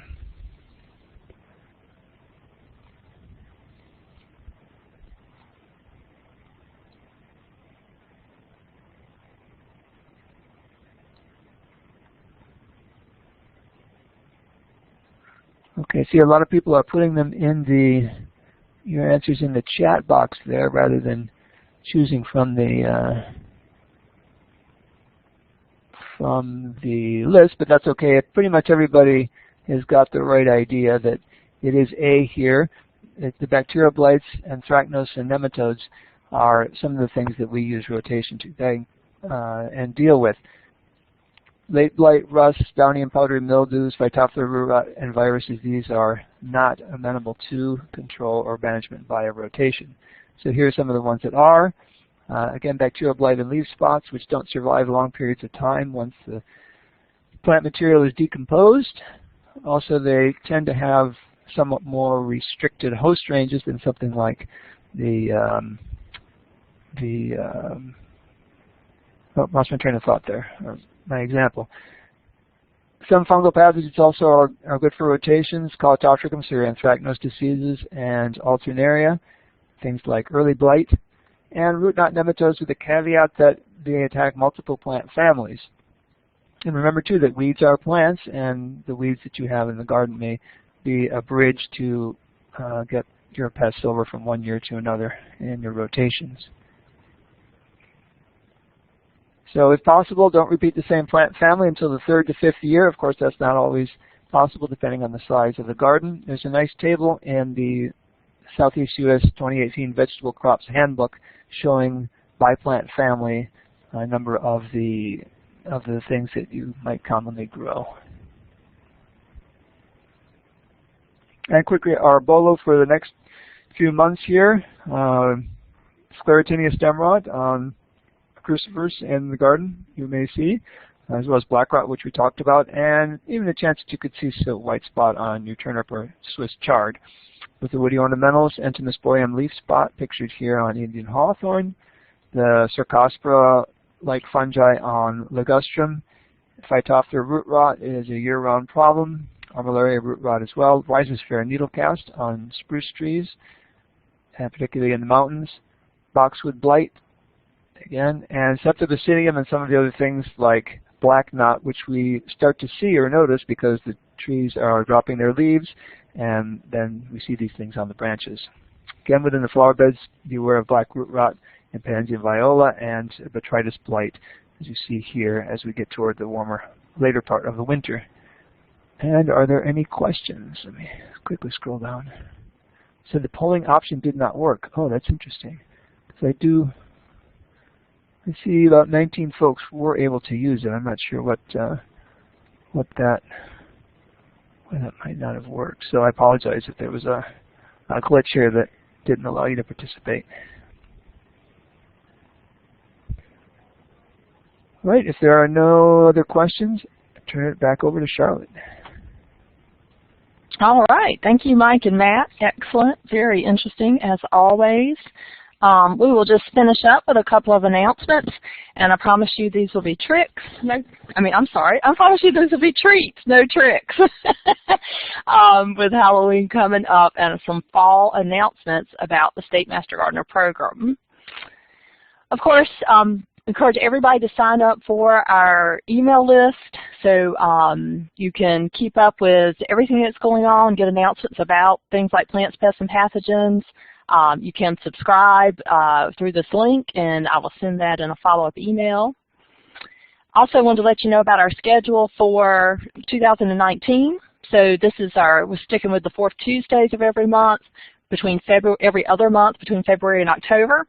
So I do need to confirm these dates with Mike and Matt, make sure nobody has a major conflict with a conference or something. But other than that, this will be our schedule for next year. And we also have a really exciting change for next year. We'll be switching to Zoom as our platform for the webinars. So that is, typically people find Zoom much easier to use than Collaborate, and easier to access the recordings. It's just a little more intuitive. It doesn't require as much bandwidth. So even if you have a weaker internet connection, it tends to run smoothly. So we look forward to that, and I know that many of you will appreciate that. Also, the recordings are ready almost within an hour of finishing the session, so we'll be able to get those out a lot quicker too. So look for that change next year, and starting off with our February webinar, and we will be posting the schedule and actually who's going to be speaking on the gardening portal. And I'm going to be sending out a survey to ask for your suggestions on topics and speakers and get your feedback on changes you'd like to see for plants, pests, and pathogens, and find a little bit about what you learned this year. So look for that email to come out with a link where you can take a quick survey and give us some feedback and suggestions for next year. Of course, next year our Master Gardener College will be here on campus June 6th through 9th, so I hope everybody has that marked on their calendar. The registration will open February 1st, so it will open between now and the time we meet again. And a little bit of details about registration. It is going to be $135 for registering for the conference to attend the workshops and to attend the sessions and special events, but workshops and tours will have an extra fee of $10 each, and that will be on that'll be on June 6th. We'll have the workshops and tours, and you could do up to 2 during that day, so that could be an extra $20. Our rooms and meals combined, $65 a night in that single occupancy if you're staying at University Towers, and that includes parking, so that's a pretty great rate. If you're going to commute in or stay at a different hotel and drive in, you will have to pay separate for parking for $15 a day. We'll have lots of great things going on. And of course, for those of you who do choose to stay here on campus, we have new and improved accommodation with University Towers, which has a whole nother level of experience compared to the dorms from last time. There's no bunk beds. There's a bathroom shared between each set of rooms, and you can have a single room and just be sharing a bathroom in one other room. The dining facilities are on site in University Towers up on the top floor. You get a great view. And it's just a very short walk from where most of our sessions will be held. So we're trying to make it much more central and in a smaller, closer area this time. So hope to see all of you there. Another one to save the date for is the 2019 International Master Gardener Conference. Will just be a few weeks after our college here in North Carolina. Be up in Valley Forge, Pennsylvania, so not too far away. And they have lots of exciting things planned and set up. They are actually now taking booking rooms, so you can go ahead and reserve your room at the Valley Forge Casino Resort. And their registration is supposed to open in November, so just in a few weeks. So that'll definitely be something you'll want to look into and add to your calendar. This is the time of year when probably a lot of you are being asked to make sure you get all your hours in, and I just want to let you know how important that is. You entering your hours on NCSU Garden really helps us tell the story of how Master Gardener volunteers are making a difference in North Carolina, both in your county and across the state. So this is pulled from our last annual report, so we do use those numbers at the state level to talk about the Master Gardener program, and your agent does use them at the county level as well. So it's really important to get your hours entered. Typically by early mid-December, your agent may have a more specific time frame depending on when they're going to be putting their reports together. So thank you all for everything you do, and be sure we capture that and are able to show how we're making a difference and what we're doing. Then it is getting the time of year people are thinking about Christmas shopping, so here are some great gift ideas. I know every year my mom asks me, what can I get you for Christmas this year? So I'm going to ask her to get me something off the LogoWare website. So this website is open to anybody. If you don't have to be a Master Gardener, you can ask other people. You can send them links and say, I'd love to have this. When you go to the LogoWare website, everything you see is going to be have the state logo, but you can do a special request and get your county logo. That's no problem at all. So you can have your county logo versus the state logo. There's lots of new items up there, including cool weather wear. So more jackets and sweatshirts and long sleeve shirts, several tote bags and different hats. So be sure to check it out and see some of the new things we have listed. You'll also notice that there's more colors, particularly for the shirts and apparel are coming in a wider range of colors now than just the gray, black, and white and red. We've been given permission to use what's called the extended palette or expanded palette for NC State's brand, and you can have the watering can icon added. So it's getting a lot more interesting in the things you can get and the colors you can get. And you can do special requests. So if something's not on the website and your county's interested in it, very easy to get almost anything you can dream of. One thing that's not currently on the website that I know many people are really interested in is the table runner. So this gives you a lot more flexibility than the table cover, which is great. If you always know you're going to have an 8-foot table, you can get an 8-foot table cover. But with the runner, you can work on an 8-foot table, a 6-foot table, a 4-foot table. Also, you can put any table cover under it, so that can add a little more color to your display. That is not currently listed on the website. It is definitely available. We hope to have it up there very soon, and it runs around $100. So for any of these special requests or the table runner, just contact Cody Williams at the Roberts Group, and I'll send this information. It's actually available from the Logoware store, I'm pretty sure, and on NCSU Garden, but I'll send that out as well. So special requests are welcome. Another great gardening gift for all of your gardening friends is the Extension Gardener Handbook. So this is our new manual for Master Gardener training, but it's also available to the public. You as a Master Gardener can purchase it with the discount code and get it at a discounted rate, so around $48 plus shipping, whereas a member of the public, if they went to the website and ordered it, it would be $60. So think about that for all your gardening friends or friends that you would like to get started gardening. And as we come to the end of the year and people may be thinking about making donations, think about the North Carolina Extension Master Gardener Volunteer Endowment, which helps support the whole program across the state. You can make a donation online, or you can, and it is tax deductible, or another way you can help us grow is to purchase a license plate with the Master Gardener logo.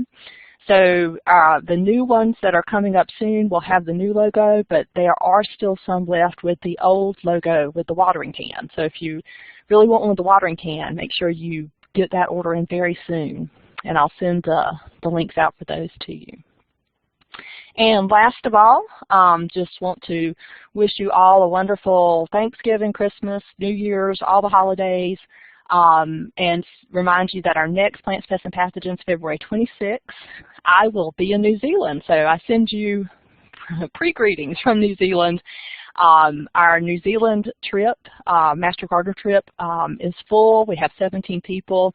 Actually, we could take one, maybe one more. If somebody out there really wants to get in, contact me as soon as possible. Our Costa Rica trip, which happens also just will be, our Costa Rica folks will be on their trip during the next webinar. It is full.